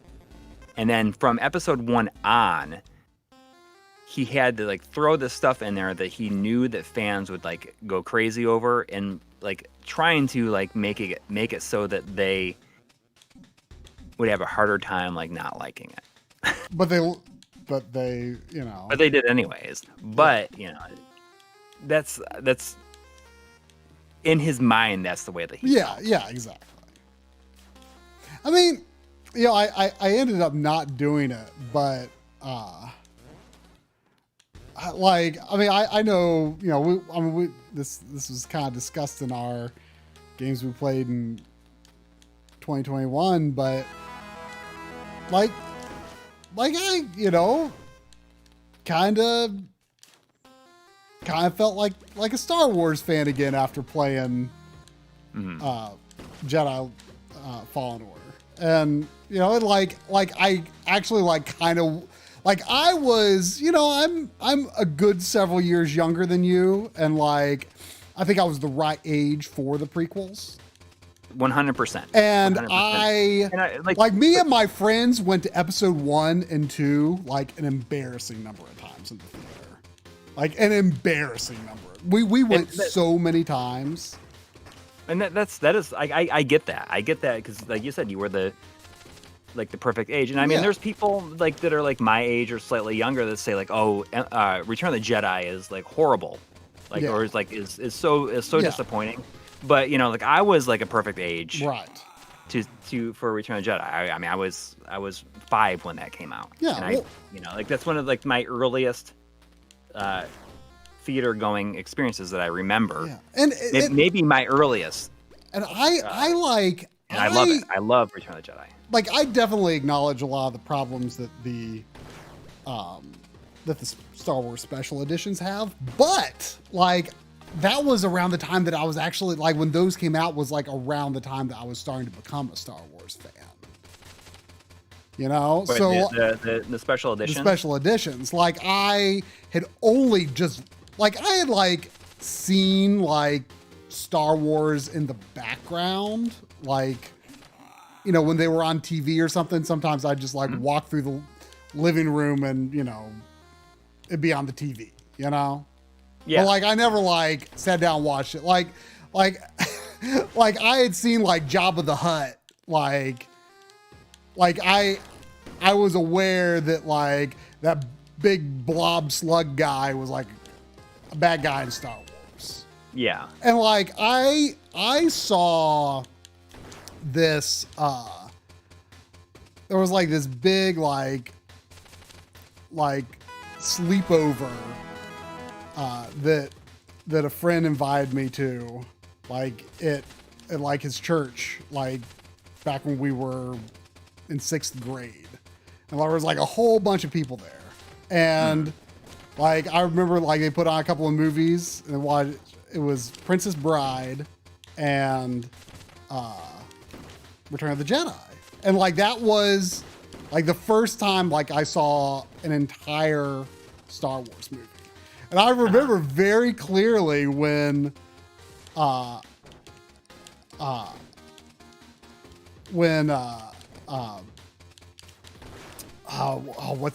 his name? The guy who's like in charge of the second Death Star, when Darth Vader comes and he goes, the Emperor's coming here. Yeah. And then they're like cutting to all these scenes like on Tatooine with Jabba the Hutt. And I'm thinking, oh, Jabba the Hutt's the Emperor. Which is like such a funny thing. Yeah. To think of. Like, I mean, I could see that. But like, oh, that's cool. I got an upgrade from there. But like, like it's such a funny thing to think about, but like, so that was like, so I like Return of the Jedi was like kind of like my first, so like. It was your first one. It was my first one that I like truly watched. So like that was, and then I went like, and this was like all around like 96, 97. So like just before the special edition. So crazy. That's so crazy. And I remember I went like, probably either that spring or summer, like I went to my aunt and uncle's house, and my uncle had like this massive collection of like movies recorded off of TV. Mm-hmm. And I remember, am I missing? Did I miss something over there? I want to look this way, back this way. And I, pulled out, episode 4 and 5 and watched them, so I saw all of the original versions of the Star Wars movies one time, like, and it was all like within a year of before the special editions came out. And the only one that I went and saw in the theater was Return of the Jedi. I didn't see the others until they came out on VHS. But like, I mean, so like my early exposure to Star Wars was just like so different. But like now when I look at it, it's like, oof, like the CG that they added is like really bad. Oh, I mean, like as bad as the additions in A New Hope are, like Jedi Rocks is like the worst edition. And I really hate the Jabba scene in New Hope, and like Jedi Rocks is like worse. Mainly just because of that one shot with the singer, like her lips get real close to the screen. Yeah.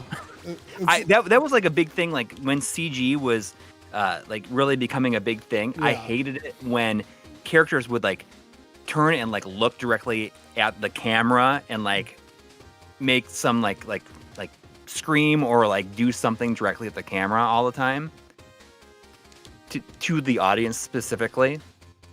You know what I'm talking about? Yeah. Oh yeah. Like I'm glad that doesn't happen anymore. Yeah. But yeah, I really hate the Jabba. But see, like I'd only seen it ruins his like appearance in Return of the Jedi. But like I'd only seen Return of the Jedi the one time, like on the original version. So like I didn't even like immediately realize, because I didn't remember like clearly enough that like, oh, like originally there was like a completely different scene here. Yeah. So like stuff like that just like didn't bother me for a while. Honestly, what I hate even more is how they, in the like the later edits where they like put like Jango Fett's voice for Boba Fett. I hated that. Like that wasn't in the original special edition. Like some of the later stuff was even worse. Yeah. But but I mean, I just say that all to say, like, you know, I was just like, I was the right age for the prequel movies. You know, me and my friends just like ate them up, and like we were like super, like I was like super interested in like there was like a time where like like I wanted to be like a special effects artist, like because of that, yeah. Because like I was like so into like how they did it, like what they were doing with like, you know, Star Wars and these new digital effects. Like it was like I felt like I was seeing the beginning of, you know, this exciting frontier, and I didn't like, to me, like I just saw CG as being like real. Like it didn't, like it was a long time before I started seeing the clear. I mean, that's a real different, like flaws in it. Different. Like, but like, see, I mean, like that like shows a lot of stuff. Like the only time where it really struck me as like being believable is when it was used super sparingly. Like, you know, but see, for the longest time, I mean, the CG in Jurassic Park was better than anything else. Oh, absolutely. So sparingly, and it was like, and the shots would alternate between like real and CG. But like to me, really, like I really didn't see the flaws in like how like these, you know, filmed and CG elements. Like I just didn't see it at a certain age, and I was just like, we were super fascinated. You and I were recently talking about Lord of the Rings, you know, being 20 years old at this point, like the films, and you know, you're like, oh, I'm kind of like nervous it's been a while since I've seen them. You'd be worried to like watch it and see if it holds up. And I feel as though, I mean, it's been a little while since I've seen them, but the use of like more practical effects, like I think that automatically means like is like the best thing ever for those movies. Oh, sure. Because like they will continue to hold up. Like certain things might not. I really wonder like how well Gollum, like, because Gollum like was like perfect to me at the time. Yeah, I mean, he was still like, yeah. Like, but it's been a while since I've seen it, so I'm like, does Gollum hold up? I don't know. I bet he holds up to like a believable level. Mm-hmm. I mean, the only thing I could think of that probably doesn't look that great is when is the like the cave troll or something like that in Fellowship. But at the same time, you know, like, but when you compare that against like, you know, the Hobbit movies, which are like CG overload, like those aren't going to hold up. No. I mean, I don't know if those held up on a first watching. No. And that's it, because like, I mean, they had to make those movies. A lot of it was that they like Guillermo del Toro leaving, and they just kind of had to like, well, we just gotta make these movies, like, and just like put them together, and they didn't have enough time to really plan this stuff out. But the reason it just holds up, like the original trilogy holds up so good, is because it's like such a good mixture. Like it's more like effects than anything else. Anyways, I got some donations I got to catch up on. Okay. There was $2 from Phenonymous 14 minutes ago. Sorry about that. Saying replaying Final Fantasy 13. Hard not to notice the PS2 roots. PS2 root. Oh, I mean, I guess it's believable that it was started on PS2. Mm-hmm. I think visually it holds up super well though. Yeah. Like, was there anything more to the comment? No, that was it.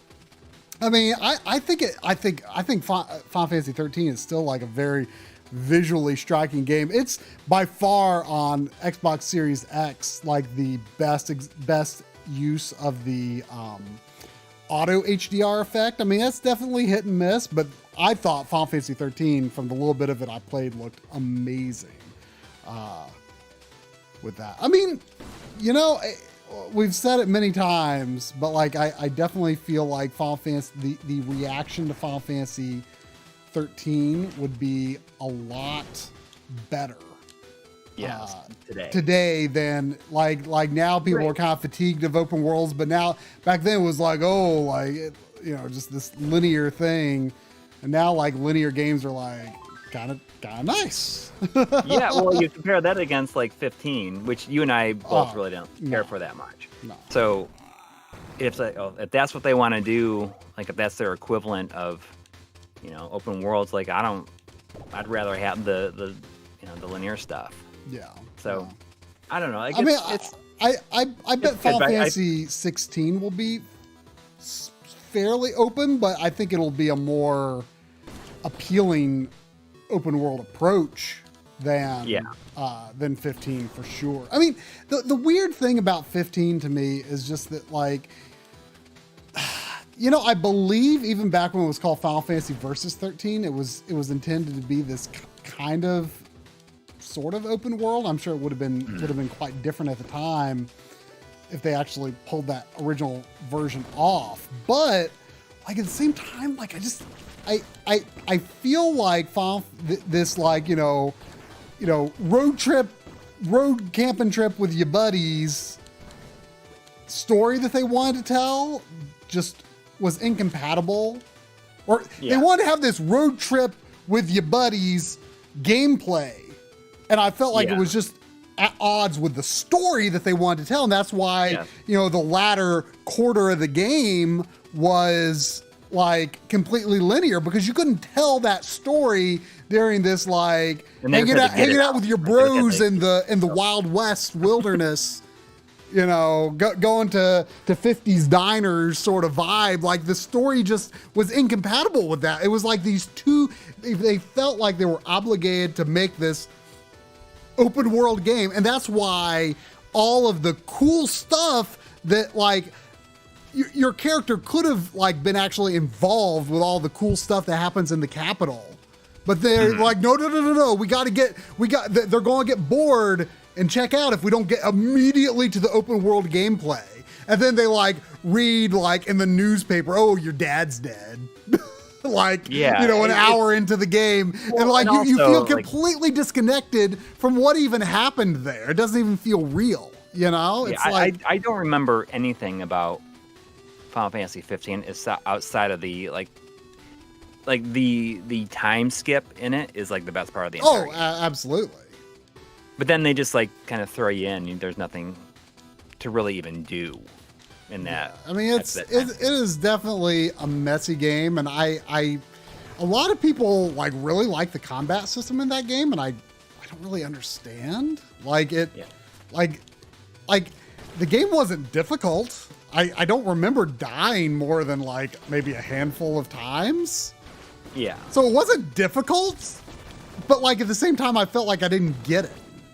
Yeah. But how, if I didn't, I didn't care enough to like even like really learn to get it. Yeah. Like, but the thing is like, but if I didn't get it, how was it easy?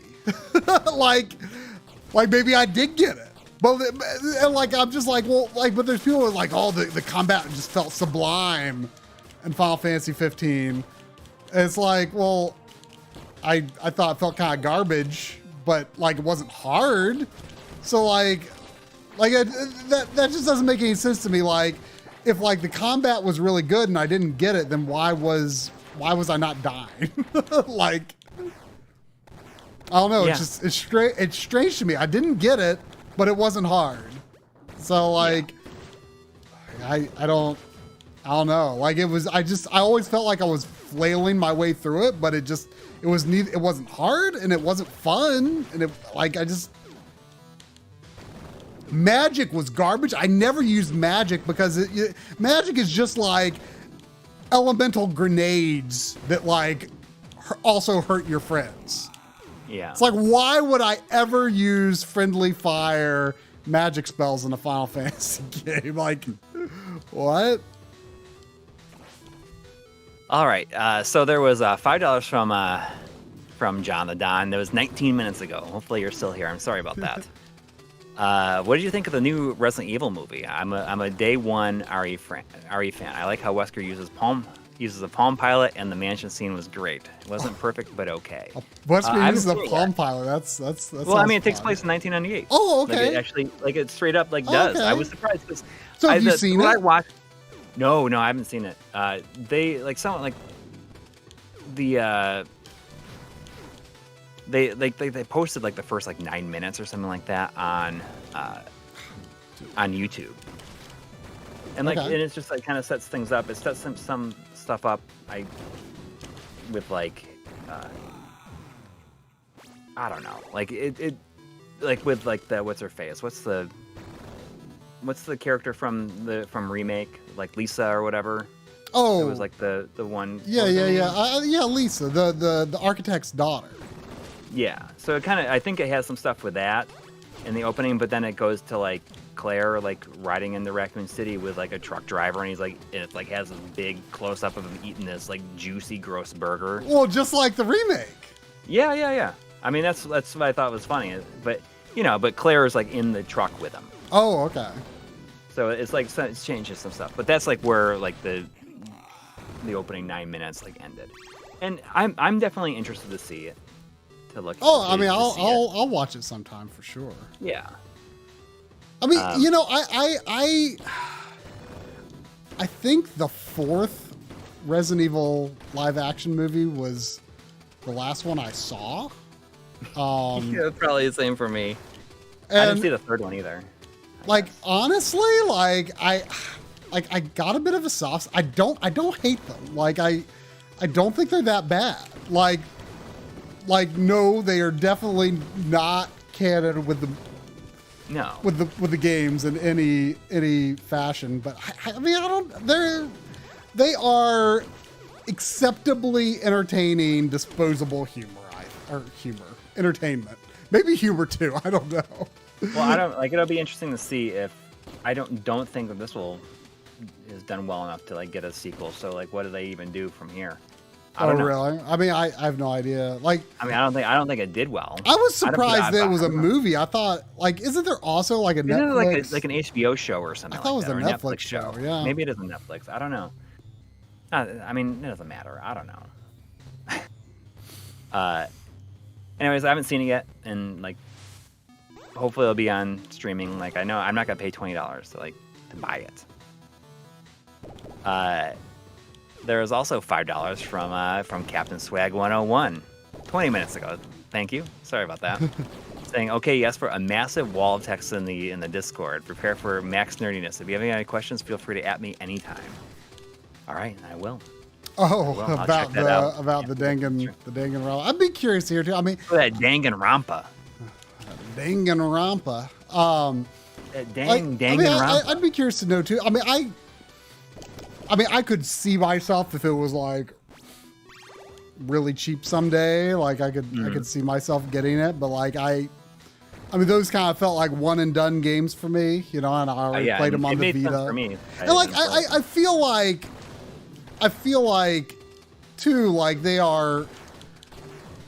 It's like not necessarily like the best or like definitive games on the Vita or anything, but I kind of feel like it's like the definitive series of the Vita. Like, like this ongoing series that like, I believe it was born on Vita. I don't think, well, no, I take that back. I believe there may have been originally PSP versions in Japan only. I think. I know Captain Swag would know. But like to me, like at least in the U.S. though, it was just much like Phoenix Wright was brought as a DS game. Like that's like kind of to me one of the definitive series of the DS. Like to me, like that's like a series that defines the Vita. So like I just kind of like the idea of them being Vita games to me, I guess. Mm-hmm. I get that. So I don't necessarily feel a need to get the any further versions of them, but yeah. There was also Scotter 140 has been a member for 15 months in a row. That's a lot of months. Thank you. And thank you for sticking with us for so long. Saying Happy New Year. When can I expect the Mr. video? I just got one recently, so the timing is perfect. Wow. It'll be out as soon as it's done. Yeah, I mean, currently the script is currently script is currently 20 pages. And for reference, a page on average usually comes out to like 315, 330 of video. Yes. I want to see. And it's still got a lot. How long the Switch controllers video was, really quick, for comparison's sake. And I hope that it's not going to scare the crap out of me.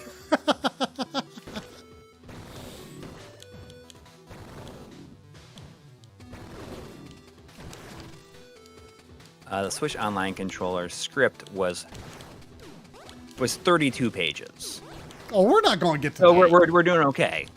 we're not going to get to that. We're not going to get to that. That's good. That's good. I mean, I really wanted to avoid it being like that long. Yeah. I mean, there's people that will say, oh, like, I can't believe you didn't cover like this. The longer the better. Or they're like, well, they'll be like, oh, well, you complained about this on the Analog Pocket. Why didn't you complain about on the Mister? It's like, well, it's not about that. Like, what I'm more concerned about is but there are going to be. I mean, that you're right. That's not what it's about. But there's going to be people who make it like there was a comment that was like, oh well, why did you point out that that there's lag on the IPS screen displays because they're rotated and have to have a frame buffer, and the Analog Pocket screen is rotated too. I'm like, well, first of all, if that's true, I didn't know that. If I knew that, I probably would have said something. But they're like acting like, oh, you're like, you've got like some double standard, like there's something fishy going on here. Why didn't you? Well, that's I'm not. Why don't you talk about that? But the thing is, like, there's going to be things like if we were giving each core like the full review treatment, like I would say like, oh, like here's this caveat of like, but we're trying to spend like 3.5 minutes, like I don't want to spend more than like 4 minutes on any singular core. And like, there are like definitely things where I'm like, oh, well, if I have like my video output set to this, then this function like is kind of glitchy. But like that's like kind of an edge case thing, and it's like in like a 3 to 5 minute section, like it's more just like, hey, here are some interesting things you can do to this core. And I do point out things like, oh, like I think this would be a cool thing to see on this core in the future, but you can't do that right now. Like throw in like, we've been talking to some Mr. people, like, and like some things that are like obvious to me, like, ooh, like it would be cool to, like, I feel like our video might be interesting for Mr. developers because like, I think a lot of times they're just so focused on the functionality that's sometimes they don't think of every like user experience angle possible. And like some of the people we've talked to have been like, what's this? That looks scary. Well, and they've been like, oh, like I didn't even like they're like when I asked like, well, why is this way in this core? And they're like, oh, that's a good idea, but I probably just no one thought of it. So like I'll be interested, like if like some of the suggestions that might be mentioned in the video. It's like things that seem obvious to me, but like maybe it's just like, oh, we just didn't think of that. For me, the reason like I don't really want it to be 2 hours is I want people to inspire the same kind of feelings as I did with the save file preservation episode, where I want people to feel like this is like not that scary to get into. And like that's kind of like the whole approach that I take for like a lot of my parts in this is that like it's not really that hard. Like I'm pretty sure that like you can do it and there's like not a lot to be worried about. But I think that is it for everyone? No, but like hang on. I want people to feel like that they can do it, but I get scared that if someone sees like a 2-hour video, they're like, oh my god, like that's like a commitment. Oh, they'll think that's like it's like a setup tutorial. Well, it takes that much. They just seeing that number, that time, like that length in the thumbnail thing will make them think that like it's not that easy. Yeah.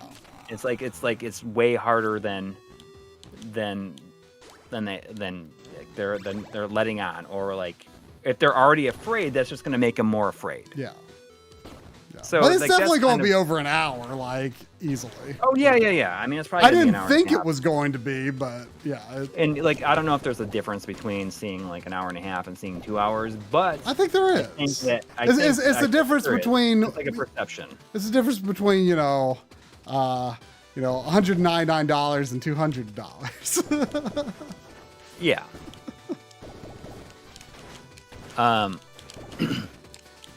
Anyways, there was $5 from Demo Kirby. Oh, thank you. 26 minutes ago, saying Boba Fett is an example where having a cool design with a blank slate mystique works out. His design is based on Clint Eastwood. He even has spurs. Yep, I mean that's very true. I mean it's just a cool looking design, and people wanted to, make. Well, I mean, and it was the coolness that you didn't see that drew people to him initially, right? Yeah. And so then, like, when you actually get his like origin story, like, I don't know. I mean, I'm not necessarily criticizing that, because like I said, I like ate up the prequels when they came out, but like that probably did take away the appeal. Is just this mysterious. Like who is this guy? Yeah. Well, to be honest, like I think about like if Boba Fett's like role or like as like being the clones, like the like one of the clones, or Boba Fett's dad being like one of the clones or whatever, like if that wasn't even part of the plot, I think that would have made his like appearance in the show and like just like Mandalorians in general would make them so much more interesting, because you don't have like all that like history to it. It's just kind of like a clean slate for the character. I think that's would have been kind of cool. I mean, obviously, like we are like way past like that opportunity of like ever being an opportunity. Honestly. I mean, instead of more shows focused on Boba Fett and Boba Fett-like characters, why not more IG-88? Well, IG-88 he's in The Mandalorian. Oh well, spoilers. Well, I mean, you said it. It wasn't a spoiler until you said that. I know, but he was like in the trailers and everything. Honestly, I didn't watch that stuff, but like it always is cool though, like. When in moderation, these like background characters end up in the, sort of the peripheral material. Like, well, you never see him do anything. But like he does something in Shadows of the Empire, didn't he? Wasn't he like does he even move? Like it like does his? I feel like his like. Puppet or prop or whatever didn't do anything. Like I feel like it doesn't even move; it just stands there. Like it might move, but I don't remember it moving. But like I liked how, in Shadows of the Empire, which again, like that came out like right around the time I was getting into Star Wars. Like there's like a whole level where you're like chasing IG-88. It's like, Yeah. All right, like, we're almost caught up here. There was Zane's dad has been a member for 12 months in a row, 1 year. Dang. Thank you. Saying about Little Ones of Gaming, games are a huge confidence booster for Zane. Huge. It's a safe way to present challenges to overcome. Was a big help. Yeah, I mean, I wish I could get my kids to like really try to challenge themselves just a little bit. Yeah, well, I mean, Zane was talking about, or Zane's dad rather, was talking about, that whole thing in philosophy a while back on the Discord channel. It was a really interesting conversation. I mean, I thought about doing something stupid like giving them the first Mario and being like, if you guys can beat this, I will give you $100. And like, I mean, but you can't. You have to like beat the whole game. and you got to beat the whole game. You can't cheat. You can't ask for help. Like, you got to figure it out and do it yourself. And I will give you $100. I mean, would warp zones be okay if they like found them on their own? If they found them on their own, sure. But I mean, they can't like ask for help. Mm-hmm. I mean, I would be totally fine if they found the warp zones on their own. Like, that would be its own. Like, that'd be fine. Yeah. As Super Mario Bros. $100 challenge sounds like a great idea. I mean, maybe that should be a thing. Yeah, like the $100 Super Mario Brothers challenge, like, which is just like everyday video gaming for me. I mean, it's like they can work together to do it, and like, I mean, even if they don't if they looked up like how-tos, like playthroughs online, that'd be fine. It's like that's like a lot different than doing it though. You know what I mean? Mm-hmm. And like, see how long it takes them. Like, and if they would actually have the perseverance to push through, I don't think that they can do. I don't think that they'd be able to do it like. Right. But right I'd love now. to be proved wrong. I mean, I think that they really they'd have to work together to do it, and I think that'd be great.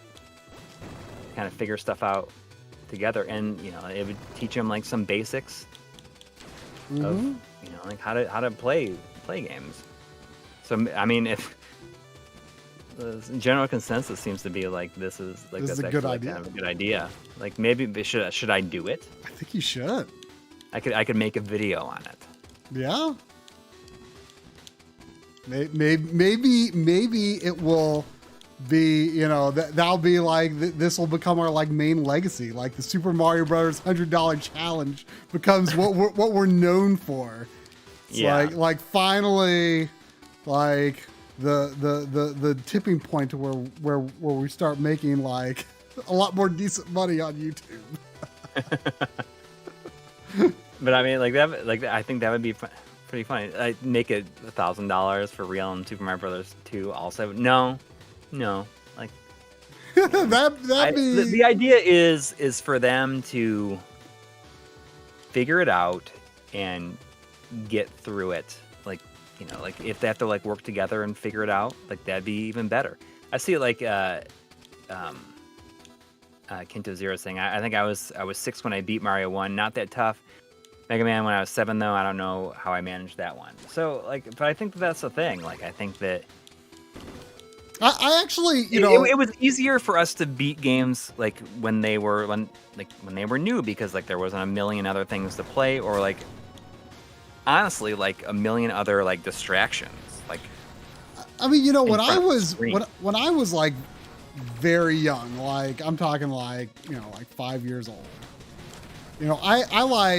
I thought that beating games was not something that the average person did. I thought you were super amazing and talented if you just beat any game. Yeah. I just thought that just was not a thing that I would do. But then when I got to the end of Rescue Rangers, I was like, oh, this is a thing. This is a thing I could do. I can do too. Yeah. And that was a big confidence booster. And then, not long after that, I beat Mario 3, and that'd be Mario 2, and that'd be Mario 1. I did them in backwards order. At least at that time, I kind of felt like Mario 1 was the hardest one.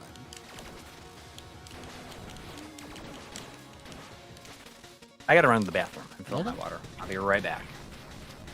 You can talk about IG-88 for a little while. And Bosk. Why don't you talk about Bosk? Doesn't Bosk have 3 S's in his name? Definitely turn on that spirit recovery here. Man, I thought being Punch-Out was a thing that it probably is a thing that a lot of people don't really do. It was a good long while before I beat Punch-Out. That's for sure.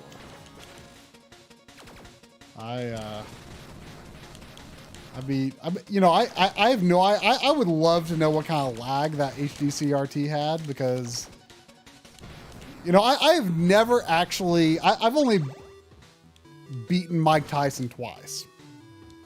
And the first time was on that HD CRT, and the second time was on the first LCD TV I had.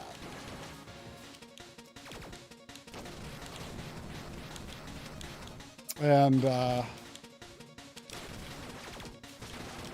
get this guy kind of figured out. Oh,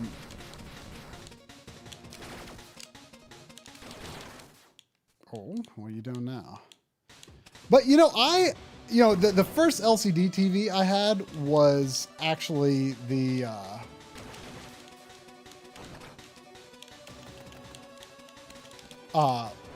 that was it 768p or whatever it is, TV that I showed in the projectors episode. And I did a time sleuth test on that one time, and I remember it being weirdly low. So maybe that TV is somehow like ultra fast, even though like it's like I bought it in 2010. It should not be anything special. It's probably a 2009 model. It should not be anything special. But maybe I was just really lucky, and maybe that's why I managed to beat Mike Tyson on it. I don't know. So wait, what was this? It's down in the air. Oh, okay, that's cool. Yeah, I want to do a time sleuth on that again, just to make sure it wasn't a fluke, because I remember questioning. I'm like, is it not able to give the right kind of reading, because like the maybe the ghosting on it is like so bad that it's like giving some sort of false reading. $2 from Demo Kirby. Astonished when I beat my first game, Kirby's Dream Land, at 8. Yeah, that's a good starter game. And now I see why your avatar has always been Kirby. I was first exposed to Kirby's Dream Land when my neighbor, a couple of houses down, he only had a Game Boy and he had Kirby's Dream Land. And I was like, oh, this game's not too hard. It was, I actually didn't own my own copy of the original Kirby until, gosh, it might have been probably 2012. I bought it at the first Too Many Games that I went to, actually. What's that? Kirby's Dream Land. I didn't own, I was responding to, I don't know if there's any missing donations between Demo Kirby and the last one you read. No. Because I read Demo Kirby's. He said he was astonished when he beat his first game at age 8, which was Kirby's Dream Land. I was just saying how my neighbor on the street had it, and I beat his copy. I beat the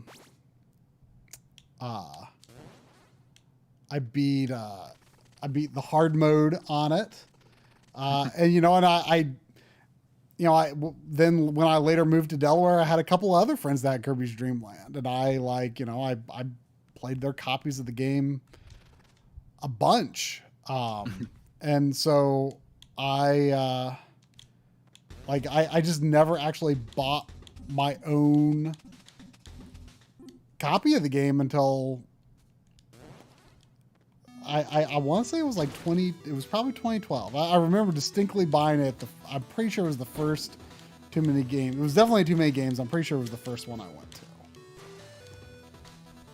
That's kind of crazy. Yeah, but like, I mean, I bought like all the other Kirby games, like, you know, when they were not all of them. Like I didn't get Kirby's Dream Land 3 right away just because it kind of came out at a weird time, you know, 97.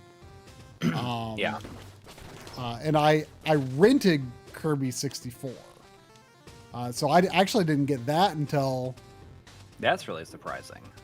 Yeah, I rented. I 100%ed it on a rental. Like that was one of the reasons I stopped renting games, was because I was like I want to own this game, but like I feel like I shouldn't spend my money on a game I've beaten, right? And like not only beaten, 100%ed. So I see someone was asking about like, oh, Coury got a snack. What did he get? So these things are like the bane of my existence. I thought you were talking about a Mr. Snack. Oh, Mr. Snack? No. I do have a Mr. Snack over there. But these things like they're so good and like so like I can't stop eating them. These like these soft peppermint candies, like not like the. Can I go on there? Like the harder ones, like the ones that I remember getting them at Pizza Hut. They're like little candy cans. These are kind of like little candy cans, but they kind of like melt in your mouth. Oh, or the ones that are like more chalky sort of texture. Oh my God. Those. Like, I love them. What I don't like are the ones that have like gooey stuff in the center. Oh, these are not gooey. I don't like the ones that have the gooey stuff in the like melt apart, and then it's just like this chalky texture. Yeah, I love those. I haven't had and the way that they just like kind of dissolve in your mouth, like man, like we got this huge bag of them, and it's just, can't just have one. And I look over eventually, and there's like a huge pile of like empty wrappers, and I feel like so ashamed. But yeah, these are called, I think that there's multiple different brands of them, but these are called Bob's Sweet Stripes. Soft peppermint candies. Bob's. It looks like Ryu Hayabusa. Or the Messenger, maybe. Is that what you call them? Hayabusa? I don't know how you say it. I always said Hayabusa. I mean, it's not exactly a word that I say out loud like ever. So whatever just stumbled out of my mouth was probably not what I really meant to say.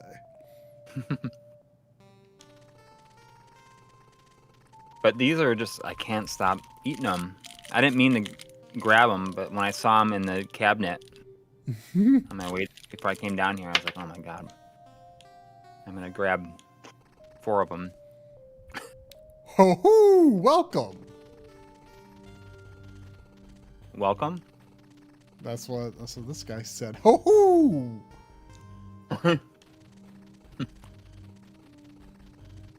I keep reading all the story stuff, but I'm really not paying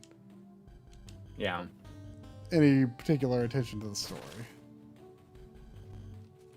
Now, speaking of the Messenger, it's really interesting that RPG that the Messenger developers are making that looks like Chrono Trigger. That's the Sea of Stars, right? Sea of Stars, yeah. About that earlier. Game of the year. Someone was mentioning that, like, isn't Sea of Stars coming out this year? Isn't that? Like, yeah, I think so. And I'm pretty sure Limited Run's already confirmed it, haven't they? I think so. Maybe.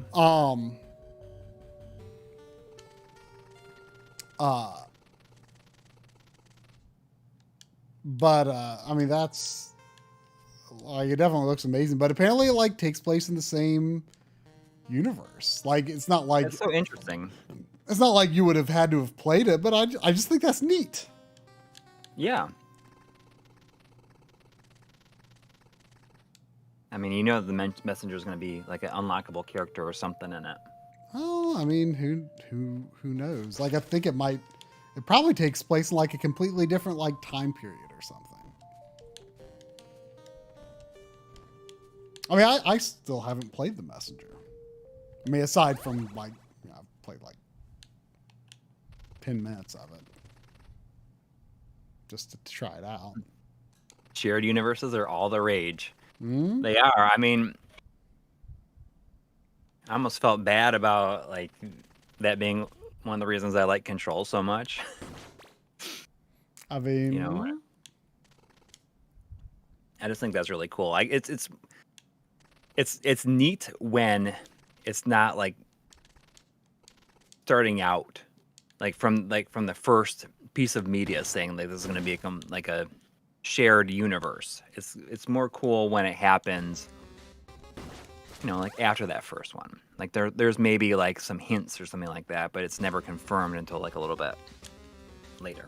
So like the next movie and or game or something like that. I mean, like that's what happened with Marvel stuff is that it wasn't, they hinted at like a shared universe if only that first one was popular enough.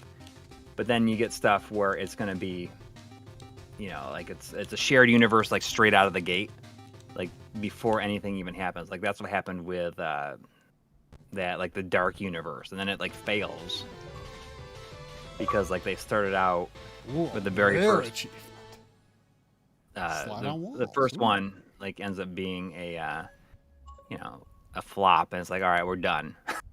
Yeah, well, I mean, I never even saw that. Like the Dark Pictures universe, right? Yeah, I guess that they, or was it the Dark Pictures or you talk about the Dark Universe that they were doing or the MonsterVerse? I mean, like Godzilla, like even they didn't. Oh, like the MonsterVerse. I mean like the Mummy. Like. Right. Oh yeah, that was. I thought that was. I think it was like the Dark Universe. Dark Universe. Yeah. I'm mixing up the name like with the super right away. Anyways. Massive games or whatever they're called. Yeah. The Until Dawn people. Not that. Right. But yeah. I think it was just Dark Universe or whatever. Which I mean, it was a fun idea, you know, doing, new versions of, the classic, Dracula and Frankenstein and Mummy and all that. But like the first Mummy was so bad. See, I didn't even watch it. Well, I mean, I watched it because like, I did the Way Forward trailer, and like obviously knowledge of the movie was not required, but I was just like, I feel like maybe I should watch this before I edit this trailer. Like just in case it's helpful for context. It was so bad. It was so bad.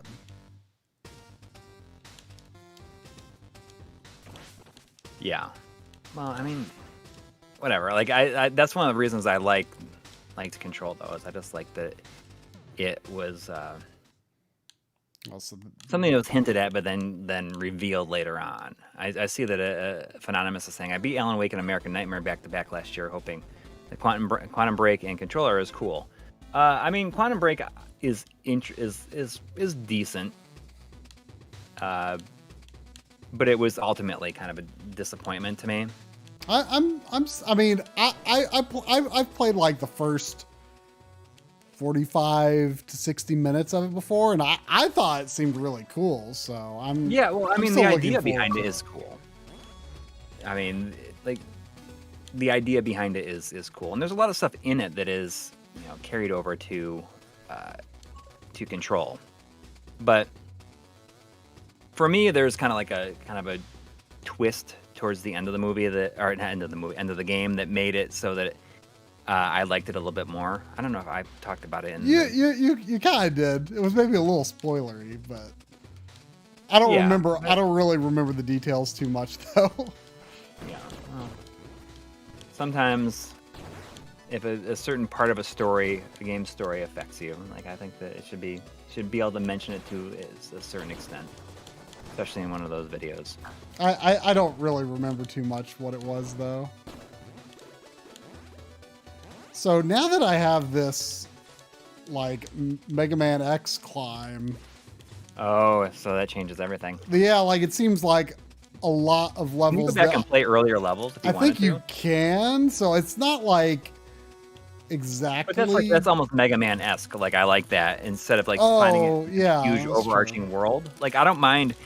I mean, that's something I feel is like an underappreciated thing where you can go back to earlier levels and just use those abilities then. I mean, I guess I never thought it was necessarily that cool in Mega Man because it was always like just looking for like Mega Man X. Mega Man X is where I really liked it. Well, yeah, I guess that's true. Like in the NES Mega Man games, it wasn't that great because you were just like looking for like the Mega Man 5 letters or the beat letters or something like that, you know? So you can like swim. It seems like I can't go under the water, but well, I hadn't run across. You don't die if you touch it. I wasn't sure what would happen, but it seemed like I had to jump in it, so I jumped in it. But you didn't. There wasn't any water earlier in the game, so.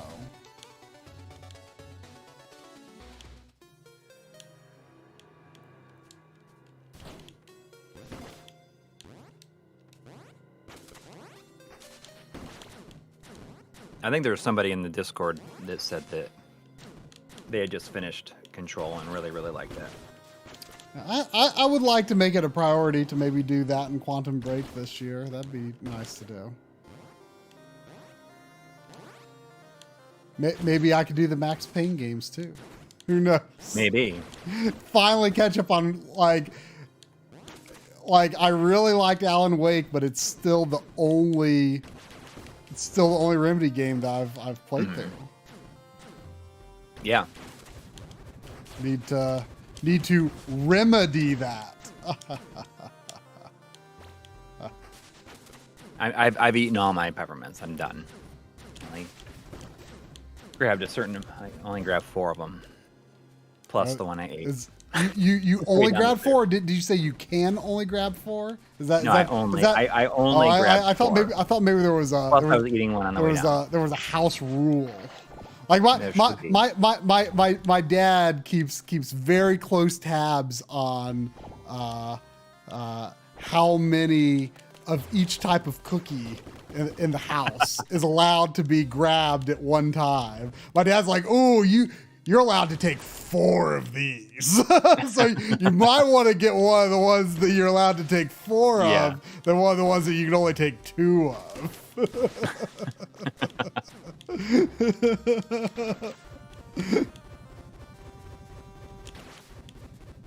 Oh well, you know.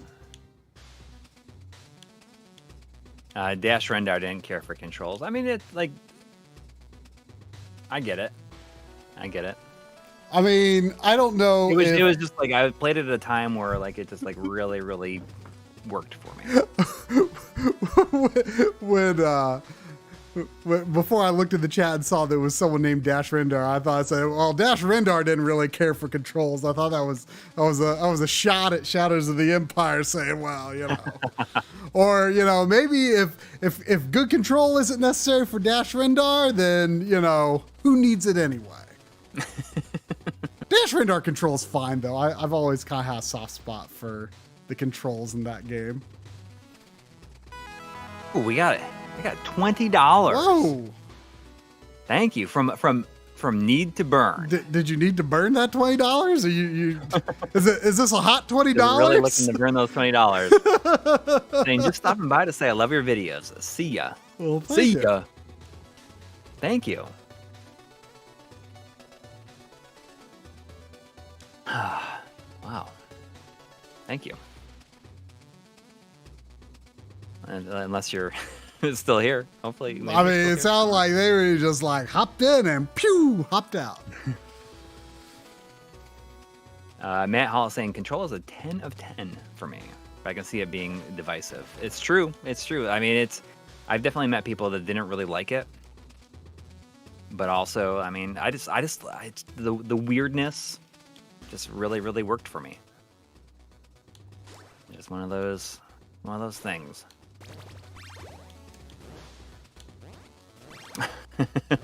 Oh, his user icon. Need to Burn's user icon is a picture of Carl Sagan. Like one of my favorite things is the pale white dot and Carl Sagan's little bit of stuff about it. I don't think I can relate that like jump. his little what he said about it.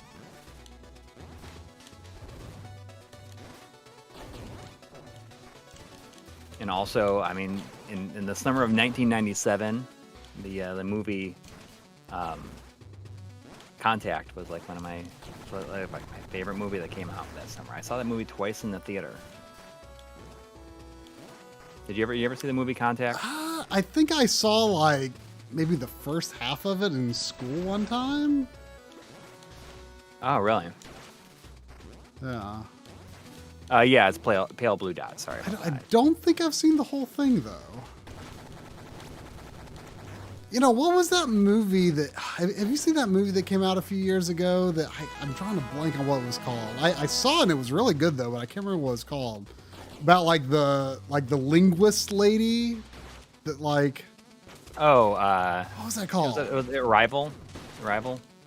Maybe. Is that what it was? That was really good. I really liked that. Yeah. The same director as whatchamacallit, the new Dune that just came out. Oh, really? Blade Runner 2049. Oh, really? That's not. I would not have pegged the Blade Runner director as having done that movie. Yeah, it's interesting. Oh, there's a lot of love for Contact in the chat. Yeah, like for something like that movie coming out came out the summer after I graduated from high school, and that was the same summer that Radiohead's OK Computer album came out, and I like associate that movie with that album. Specifically the third song, which is a Subterranean Homesick Alien.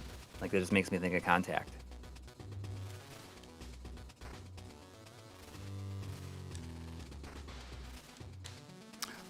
Didn't Contact have some stuff shot at that satellite dish where the end of GoldenEye was shot, and it was like, wasn't it like destroyed like a year or two ago, like because it was like I think so, apart. yeah. It was like falling apart, like it wasn't like safe to even repair it or something.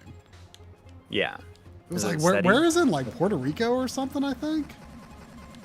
I forget. Yeah, it's like suspended there, right? Well, I mean, it was. I think it was destroyed recently though. It was like, it's like what the cradle from GoldenEye.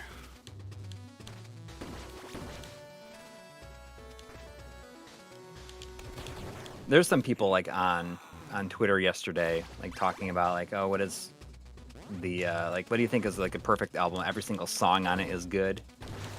And I think it was Classic Gaming Quarterly, Chris mentioned OK Computer, and I think that like, yeah, it's probably like a perfect album. Every single song on it is good.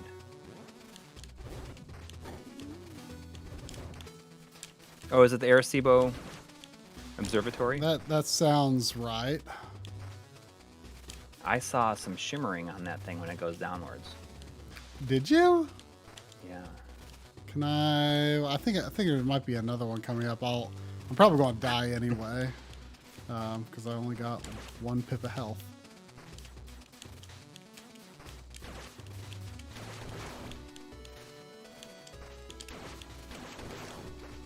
I wouldn't really consider Fitter Happier to be like its own song, though. I mean, it's a track on there, but it's just like, it's that's like saying, like, like certain albums aren't good because like a skit on there is like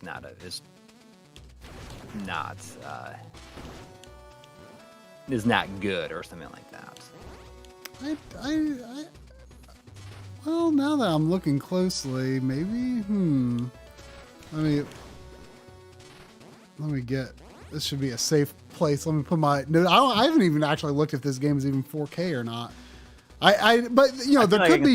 I feel like Shimmer was going back and forth on there. Well, but you also got to keep in mind that it's like rescaled for the stream. So let me get my eyes up to the screen. Oh, here we go. Because there's like these dither patterns on these like vents behind me. See, so this is actually a good place to look for it. There was also $1 from Fun Explore Games with no message, but thank you. I see Mike Barrett is saying that Siamese Dream is a perfect album. I would agree with you there. That's like my favorite album of all time.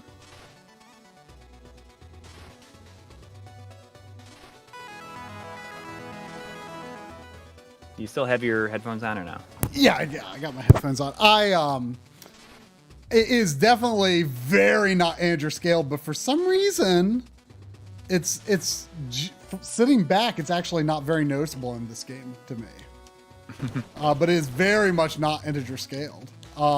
It's probably much worse looking on the stream because, it's rescaled from there even. So, but like on my TV, it's actually like, I don't think it's 4K though. Like it looks like it's probably upscaled from 1080p, but it's actually pretty good. It's pretty sharp looking. Anyway, interesting though.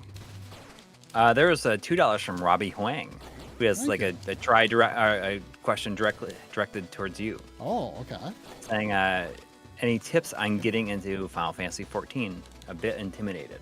I mean, have you started it, or are you just afraid? That the thing that I always got to point out is that. When you gotta kind of keep in mind the context of when the game relaunched in 2013. It was kind of this miracle that the whole thing even happened. Like the game released in such a bad state, and they, they put the right man in charge, and they completely rebuild it from the ground up. It was a miracle that even happened in the first place. And to just see the game, functioning and presentable, was unbelievable. And I really enjoyed that first part of the game, what people term a realm reborn, the first main stretch of the story. Mm-hmm. Or at least the first stretch that is still playable to this day. But nowadays, that's a lot of people stumbling block. They're like, ugh, a realm reborn is really boring. And it is not amazing or anything. It's a lot of world building, I guess. So don't get discouraged if the story isn't grabbing you for the first good while, because once you get to the expansion storylines, they're all really good. People generally don't like Stormblood as much as the other expansion storylines, but it's still pretty good.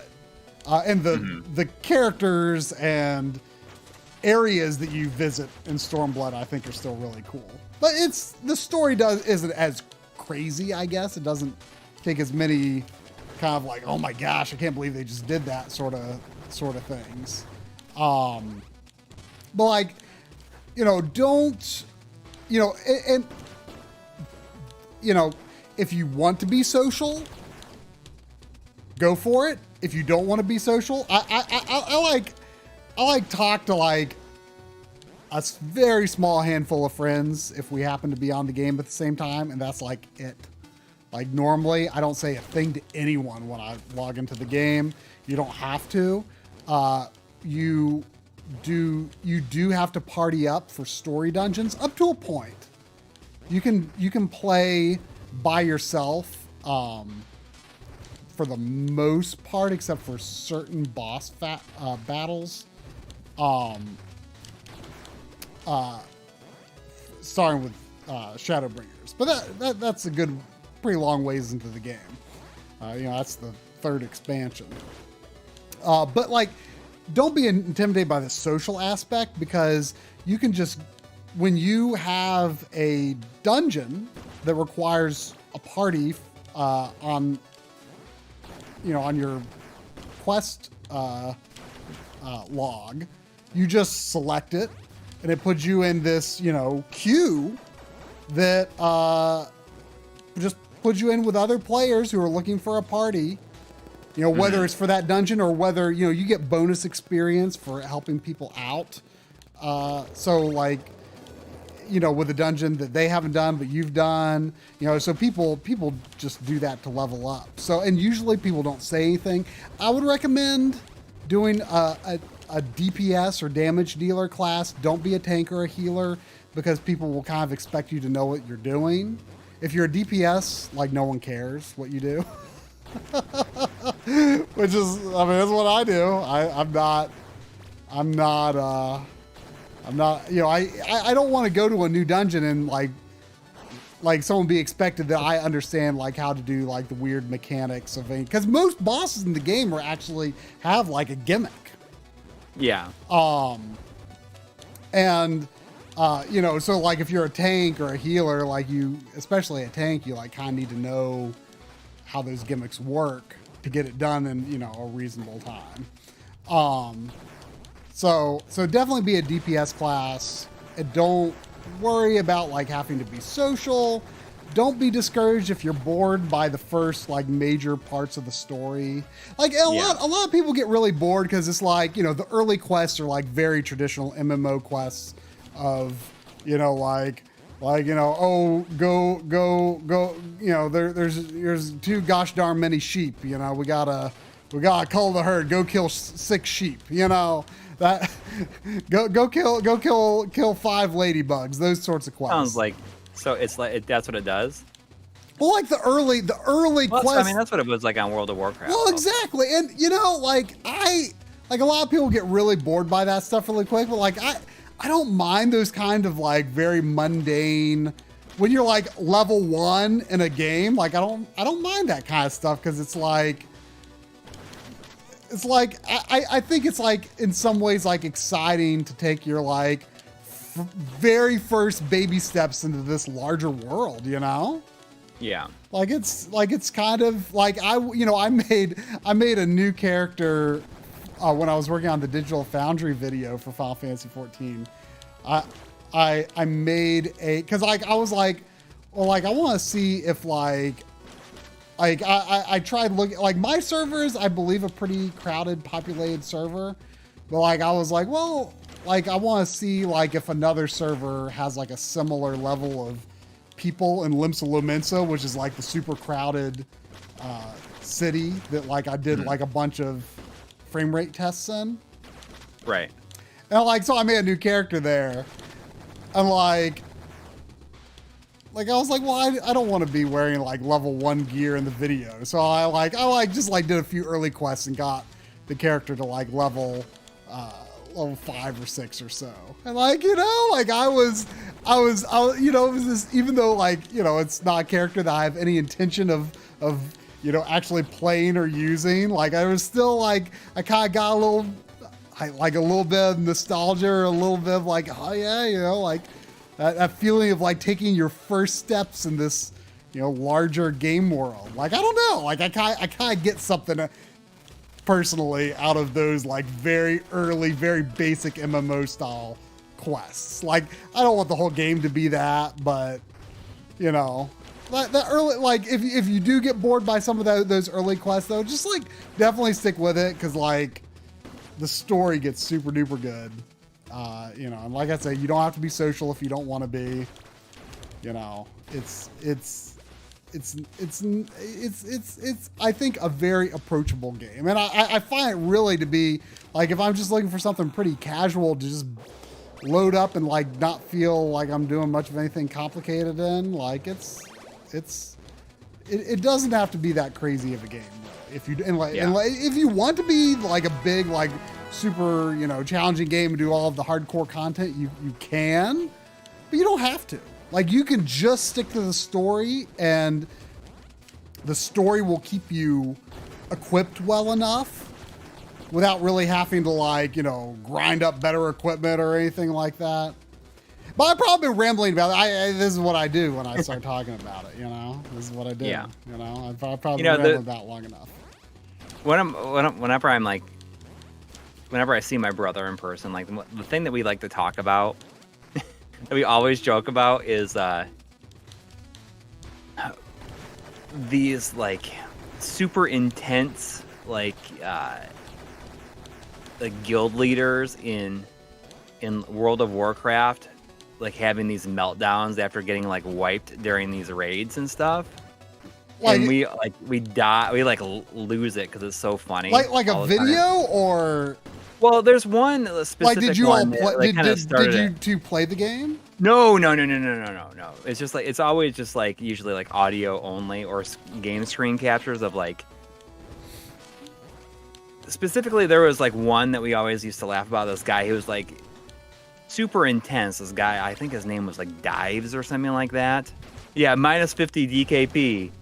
And, you know, like someone got like, yeah, there's a lot of that stuff. And, you know, like we always bring it up because it is so funny. And, you know, it is so funny. I'm sure like, there are like, you know, hardcore like players that, you know, always use like voice and stuff in like Final Fantasy 14.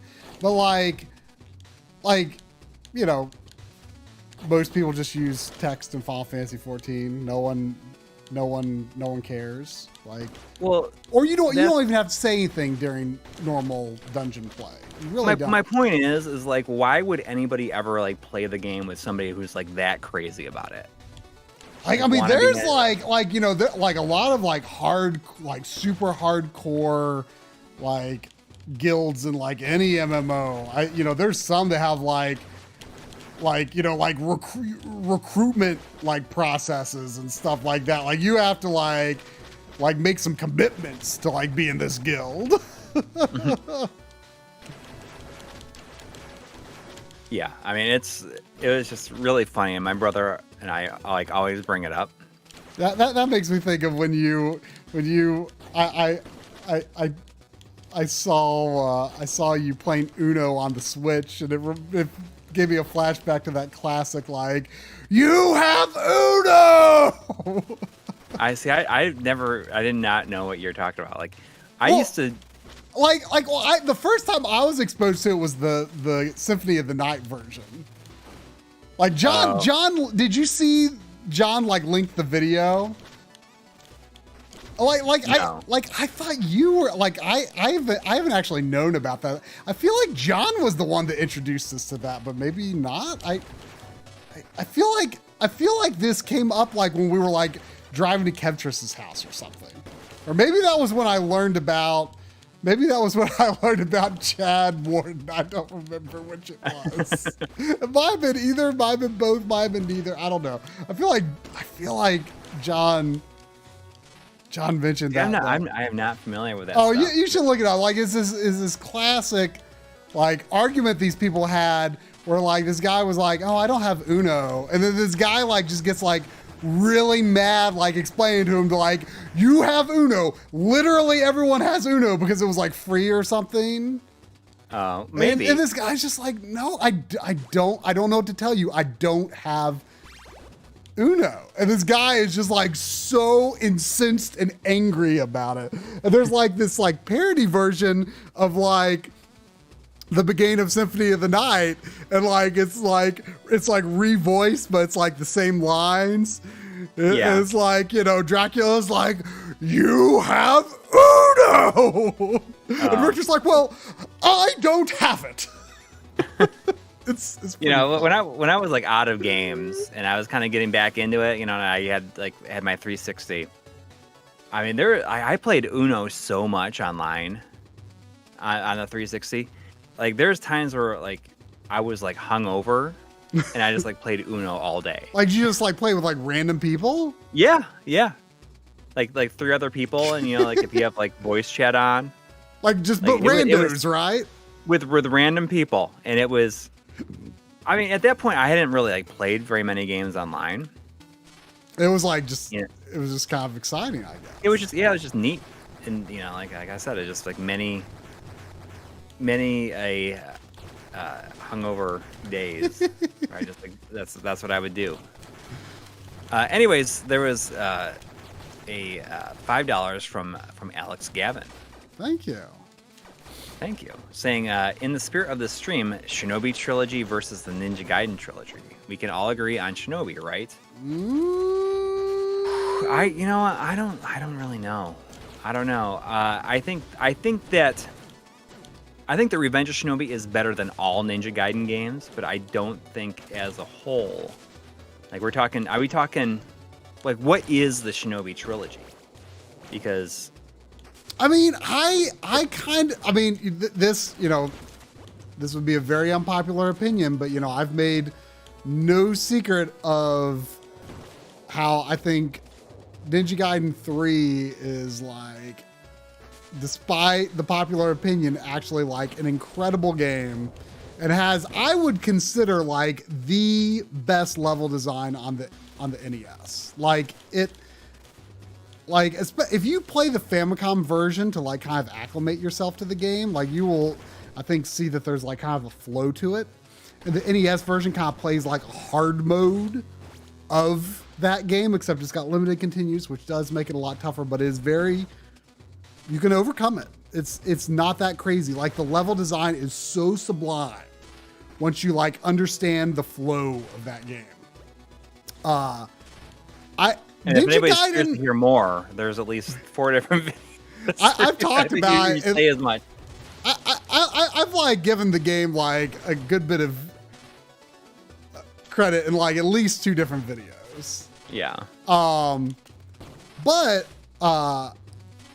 like Ninja Gaiden 1 and 2 are games that I like, but are definitely heavily flawed. I would hear the argument that Revenge of Shinobi and Shinobi 3 are better than Ninja Gaiden 1 and 2.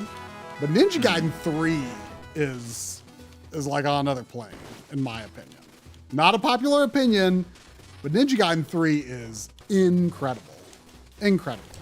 Just mind-blowingly good game if you just like get in that like mindset of like, you know what, I'm going to suck it up and take the games this game challenges me with. Especially if you play the Japanese. The Japanese version is like really not that hard. The Japanese version is honestly easier than Ninja Gaiden 1 and 2. The limited continues and increased enemies is the main reason that the NES version is a lot harder. But like I've said, I consider it to actually be a well-tuned hard mode. Like it doesn't feel like a hard, like it feels like, just like any NES game might have like a hard loop. Like it feels like it was designed to originally be a hard loop of the Famicom game, except it wasn't. It's really, really good. But yeah, Ninja Gaiden 3 is incredible. But I do think Shinobi, Revenge of Shinobi and Shinobi 3, yeah, I think they're probably better than Ninja Gaiden 1 and 2. Like those are very haphazard games in terms of their like level design and stuff, especially with how enemies respawn at the edge of the screen. Ninja Gaiden 3, boy, let me tell you, you can go anywhere. You can go back and forth anywhere on the screen, and there's no boundaries in that. Right, with no boundaries, you can go back and forth, and enemies will never respawn. Like the sand dunes you see way in the background, you can go to those.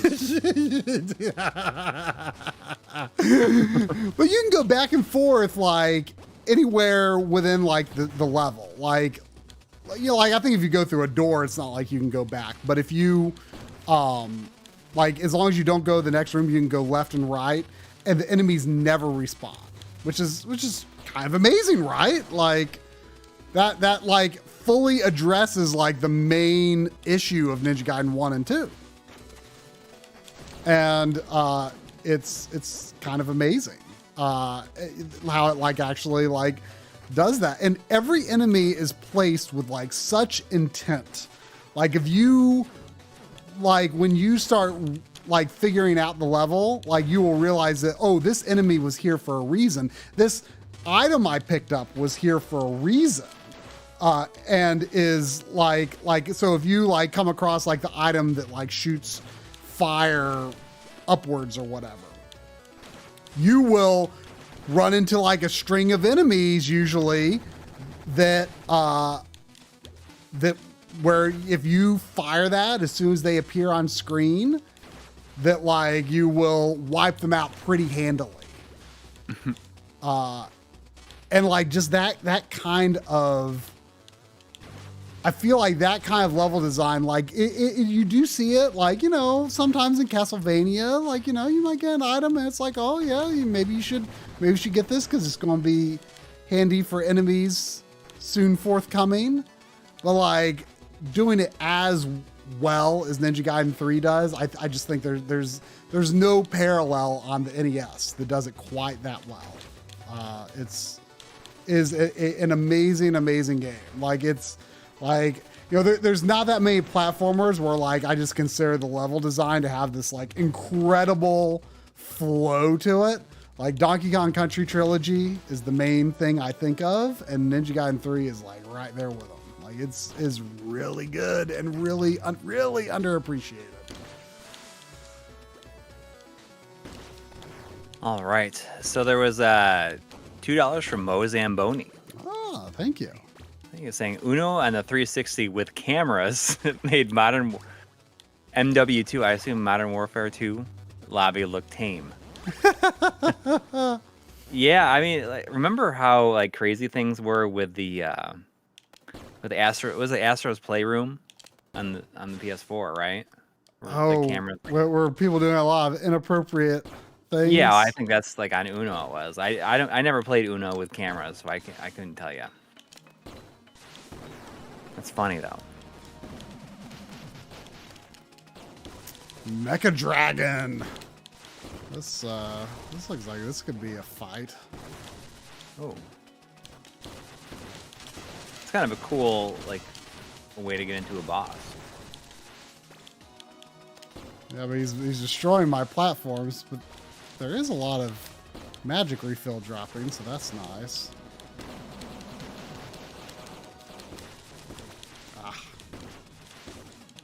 He get you? Not yet, but I'm not doing great.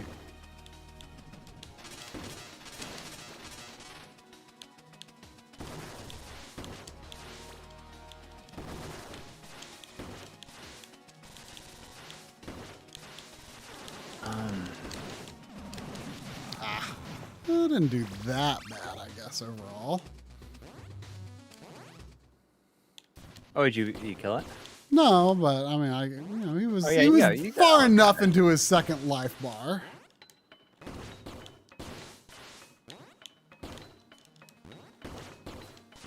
But yeah, Uno was a lot of fun, and I was kind of hoping that, you know, the Switch version would be just as fun, and it likely is.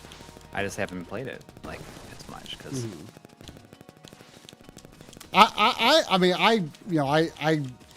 I remember playing real Uno cards back in the day, but that's It's been a long time. I don't even remember like what the rules of the game are. It would only take you a few minutes to remember. Yeah, I mean it's a pretty simple game. I don't really remember either. You know, it was kind of going around online the other day, or like this past week. Maybe it was this week or the past week, but it was a whole discussion of like, should Mario Kart become Nintendo Kart? I mean, I could see that. Like it, I won't lie. Like the inclusion of Link bothers me a little bit. I mean, you know, don't get me started. You know, I have traditionally been like not that into Donkey Kong being in Mario Kart. I feel like I've normally felt like Donkey Kong is like kind of a not Mushroom Kingdom sort of thing. Yeah. Well, I mean, I always thought it was weird to have Donkey Kong in Mario Kart. But at the same time, like I feel like Pauline being in Mario Odyssey like kind of made me okay with Donkey Kong being in the Super Mario universe. Like I like, and like now Pauline is in like Mario Tennis and Mario Golf and stuff. So now I'm kind of like, okay, like that's okay. It's Donkey Kong can be in the Mario universe now. See, like that stuff doesn't bother me, obviously. Like, I mean, like and especially like Link doesn't bother me. I mean, I think that that's more interesting and more exciting because, like, I mean, you're like pretty big on like Mario, like canon and like lore and stuff like that. I've definitely thought about more than I should. Yeah, like I can't think of anything that I like. It'd be hard for me to like really pick out some stuff that I care less about than Mario lore. Like, and like, oh, this character doesn't belong in this world, or what, this and that. Like, there is like, when I say that I don't have capacity for certain things, like that is like exactly one thing that I cannot imagine like sparing like more than, you know, like milliseconds out of my day to think about. So like I think that like if they just like made it like a Nintendo cart, I think that would be like way more interesting, because like I'm just like generally like pretty bored of like that world being like that's Mario Kart. Yeah, I mean, like so many of these, like, okay, so how many different like variations of these, you know, enemies, like, or can you like name after like the this place in the Mushroom Kingdom, like, you know, like Wario's Mountain or something like that. Like, you know, like. Which, by the way, like Wario, aside from Super Mario 64 DS, Wario has never appeared in a Super Mario game. Just pointing off there. These are things I think about.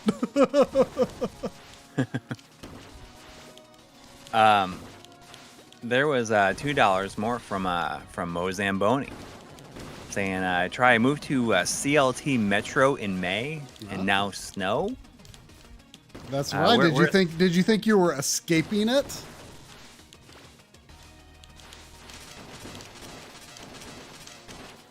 There is indeed.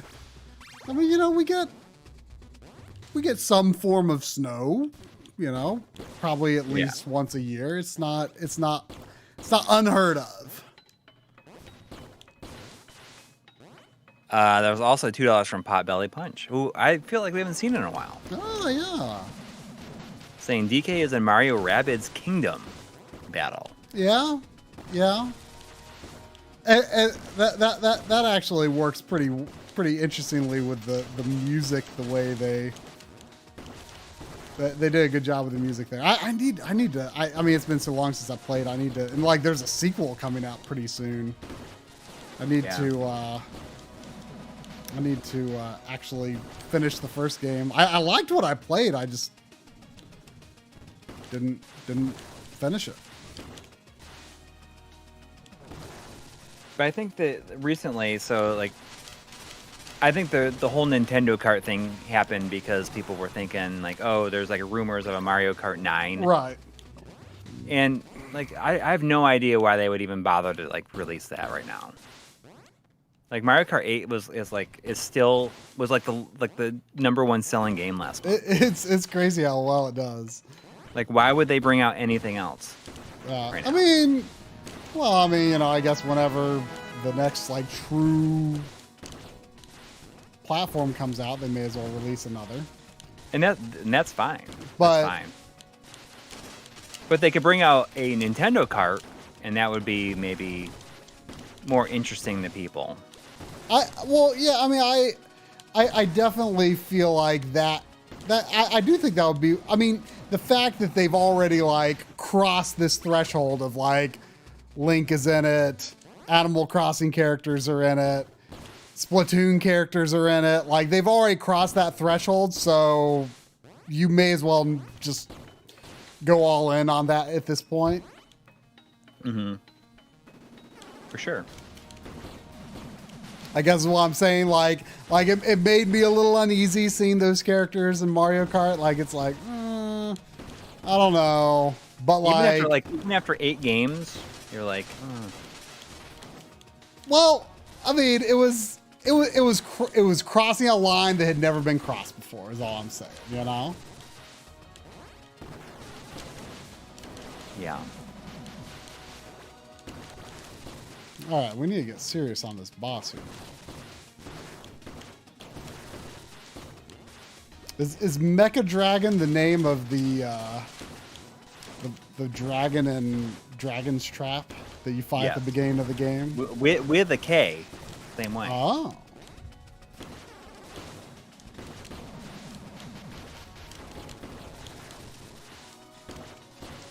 I'm doing a little better.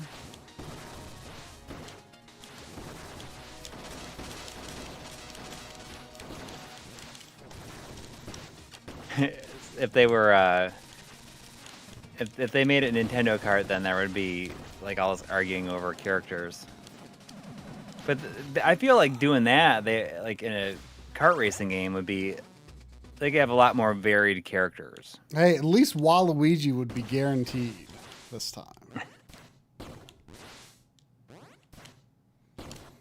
I think the most amazing thing. He's not actually popular. People only like him because he's like such a stupid character, right? I mean, that's why they want him. Yeah, but like I mean, stupid. He is so stupid, but right? I mean, that's. But he's become popular because he is stupid. Like, yeah. Like I mean that. Like, you know, we were kind of talking in like. I mean, like people wanted him in Smash because like it would be a joke. Right? Well, not because they actually really liked the character and wanted him in there. I mean, he's like he is a pretty high profile character though to actually not be in Smash.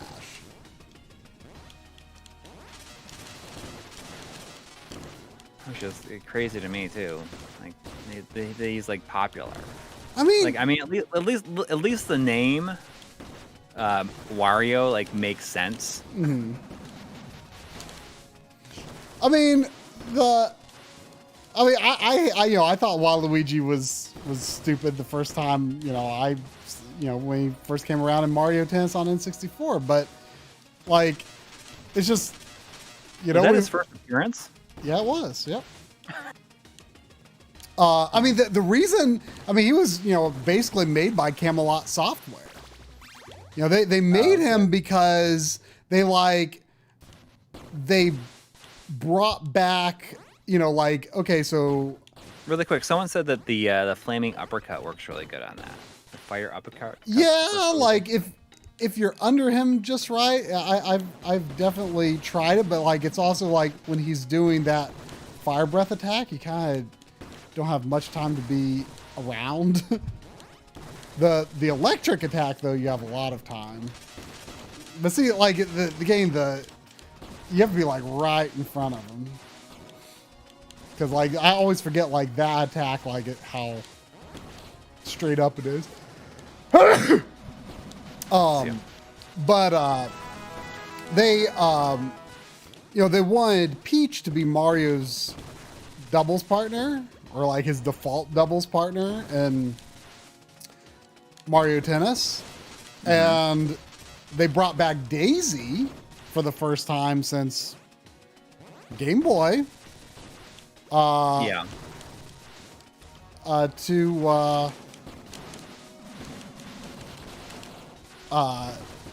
be Luigi's doubles partner, and then they created Waluigi to be Wario's doubles partner. So that was like that Mario Tennis on N64 is like pretty much responsible for like the modern like slate of Mario multiplayer characters. Oh. And are you okay that? Oh, I only just realized that you could do the uppercut like without any power. You just don't send out the flames. Oh, look at that! Like you can just do it continuously. I had no idea.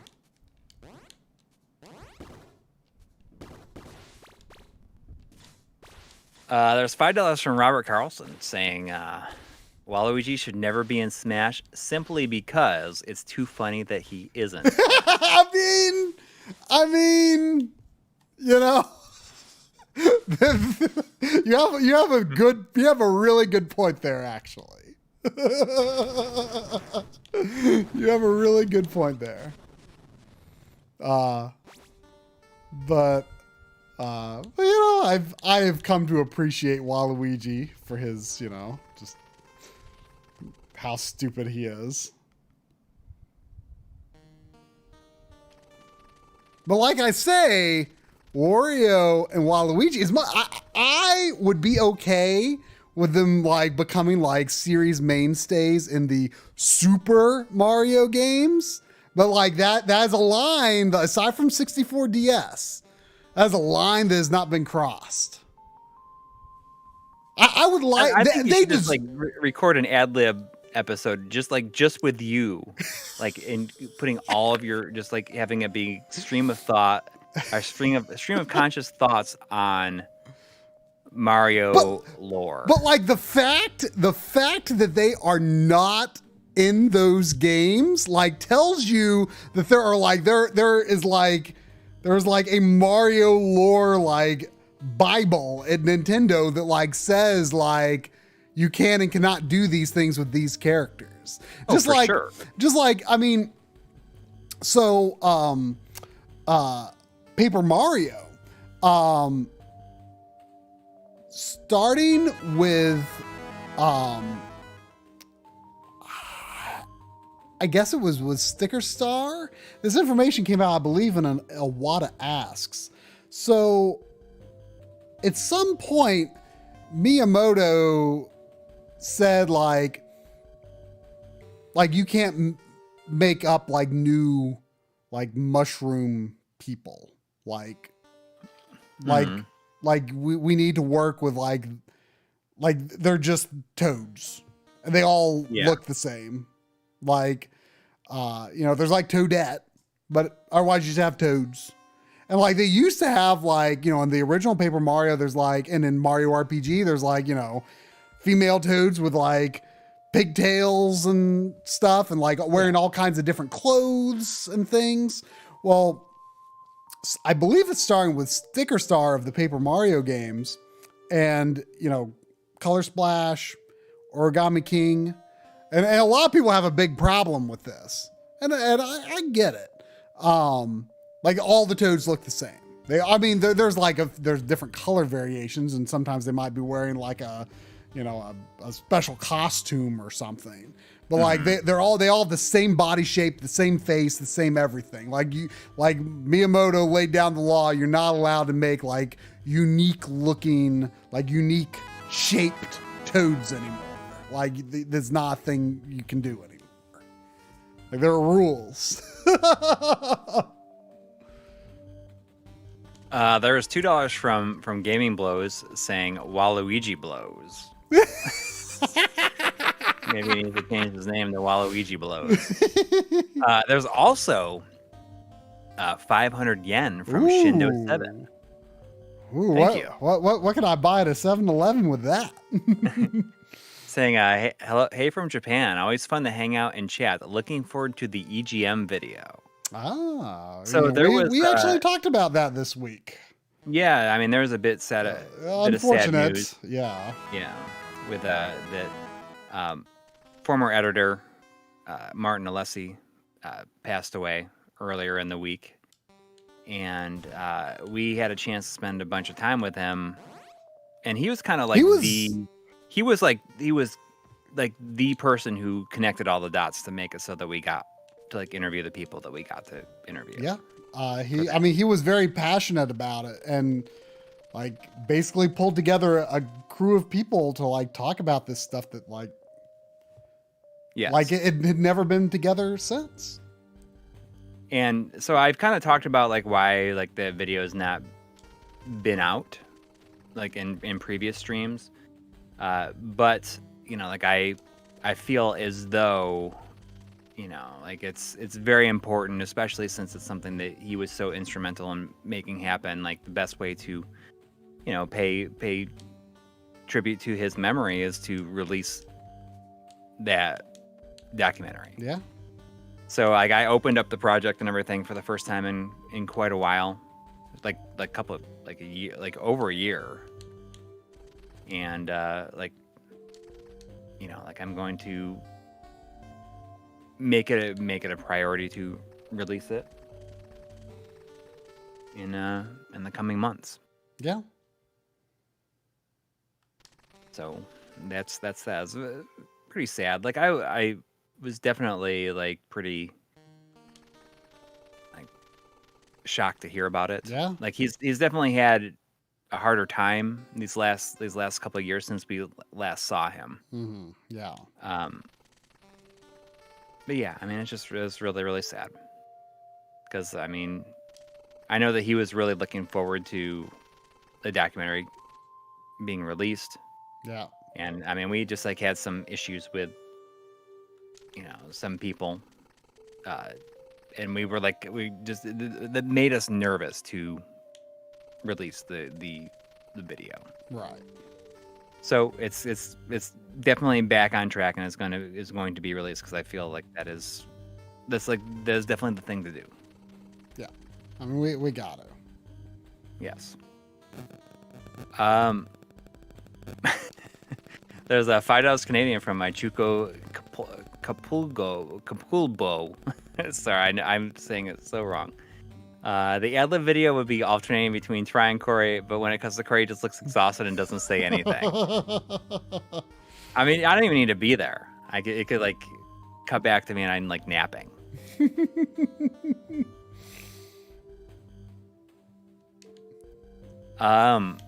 So where are you at? Like, is this like a good stopping point? Is this like it probably is a good stopping point. I think I need to find a checkpoint though. Yeah, get to a checkpoint, and I'm okay. Like I'm pretty worn out. Hopefully I'm not gonna get sick this week. Oh yeah, you kind of had to do a thing yesterday. I had to do a thing yesterday, like for work, and I like had to. I was like in a pretty big gathering, like in the midst of a large gathering, shooting video, and I wore my N95, like the really heavy duty masks, the entire time. But like it's very possible. Like I'm definitely starting to feel like it's no longer a matter of if, it's just when. At this point, especially like, I might ought to get a test myself, because Drum and Lynn were here last Saturday, and Drum was here last Monday, and Lynn like started feeling she said it could just be bad allergies, but but did she go and she started feeling not great around Tuesday, and so she got a test, but like tests are delayed like forever. Like getting results takes days and days and days and days, and she still hasn't heard back. Well, here they have like a drive-through you can go through. Yeah, but getting the results, like that's what she did, I think. Oh well, I mean like for here, if you go through the drive-through, you get it like with it like 24 hours. Well, not here apparently. Drum. She said Drum started getting a cough too, so you should definitely if you get a chance. But like I mean, I like it. But I mean, it's like it's like mild in a sense that they like it's mild enough to the point where it's like I don't even you don't even know, right? Like exactly. I'm not even planning to go anywhere for like the whole week anyway, so yeah. I mean, I just like I knew I had to go to do that thing for work. I am at a checkpoint, I guess. Yesterday, and like I kind of resigned myself to like I'm probably going to walk out of there. I'm gonna get it like after I go there. Like I just think it's like only a matter of time. Like it's it's going to, like I am definitely going to at this point. So like that's the way it is, and especially like with my kids, like having go in school, but they are like they are doing virtual for the remainder of this week, and they go to a pretty small school. It's just that like numbers right now are crazy, and like I know people that are like vaccinated and boosted, and their kids are vaccinated as well. My kids are vaccinated, and like they went out to dinner one time, wore masks, and still like got it from that trip, like going out to dinner. So, yeah. I mean, like it's just like that's gonna just the way it's gonna be. But if you're lucky, you might barely even know that you had it. Right. If you're lucky. So. But anyhow, I guess this is a fine enough stopping point. Yeah. This is a lot of fun. I mean, how far through it are you? Are you going to continue it, do you think? I don't know. Like, I kind of feel like I might just wait until there's a physical copy and then, like, start again, you know? Yeah. It's like you're only about halfway through, it seems like. Oh, is that what people were saying? Like, it looked like I could possibly be further based on the map, but who knows? It's kind of got like a Wily Castle style, like on the map. Yeah. But yeah, I hope that everybody has a great week. Thanks to everybody who donated tonight and everybody who hung out for the long haul. That was a lot of fun, and hopefully everyone has a good week. Yeah, we'll be working on the Mr. video. I mean, the hope is it would be great if it could be out before the end of January. I think that it will be out before the end of January, unless there's any unforeseen circumstances. Yeah. But like just so everybody knows, like that is going to be our next video, and we are only going to be working on that until it's done. I mean, we decided, around November or December last year, like the Mr. Video is going to be the first video of 2022, no matter what. Like, I had to do the same thing for Analog Frontiers Part 1. Like, we were like, to get this going, like we have to say that like this is the first video of the year. Like nothing is going to be in the way. Like nothing is going to change our mind about this being the first video of the year. So that's. Mm-hmm. I think it released in February that year, if I remember. So, it's possible that could happen, but we're going to aim for January, and I think it's feasible because like it shouldn't be that. I mean, you've already got a good chunk edited. Yeah, I have like 10 minutes edited, but like most of the rest can just be direct capture type stuff. Yes, so, exactly. We will see how it goes. I don't have that much more to write for my part, so yeah. I should be comfortably into editing by midweek, maybe. Yeah, we'll see. So, anyways, have a great week, everybody, and we'll see you soon. Good night. Good night.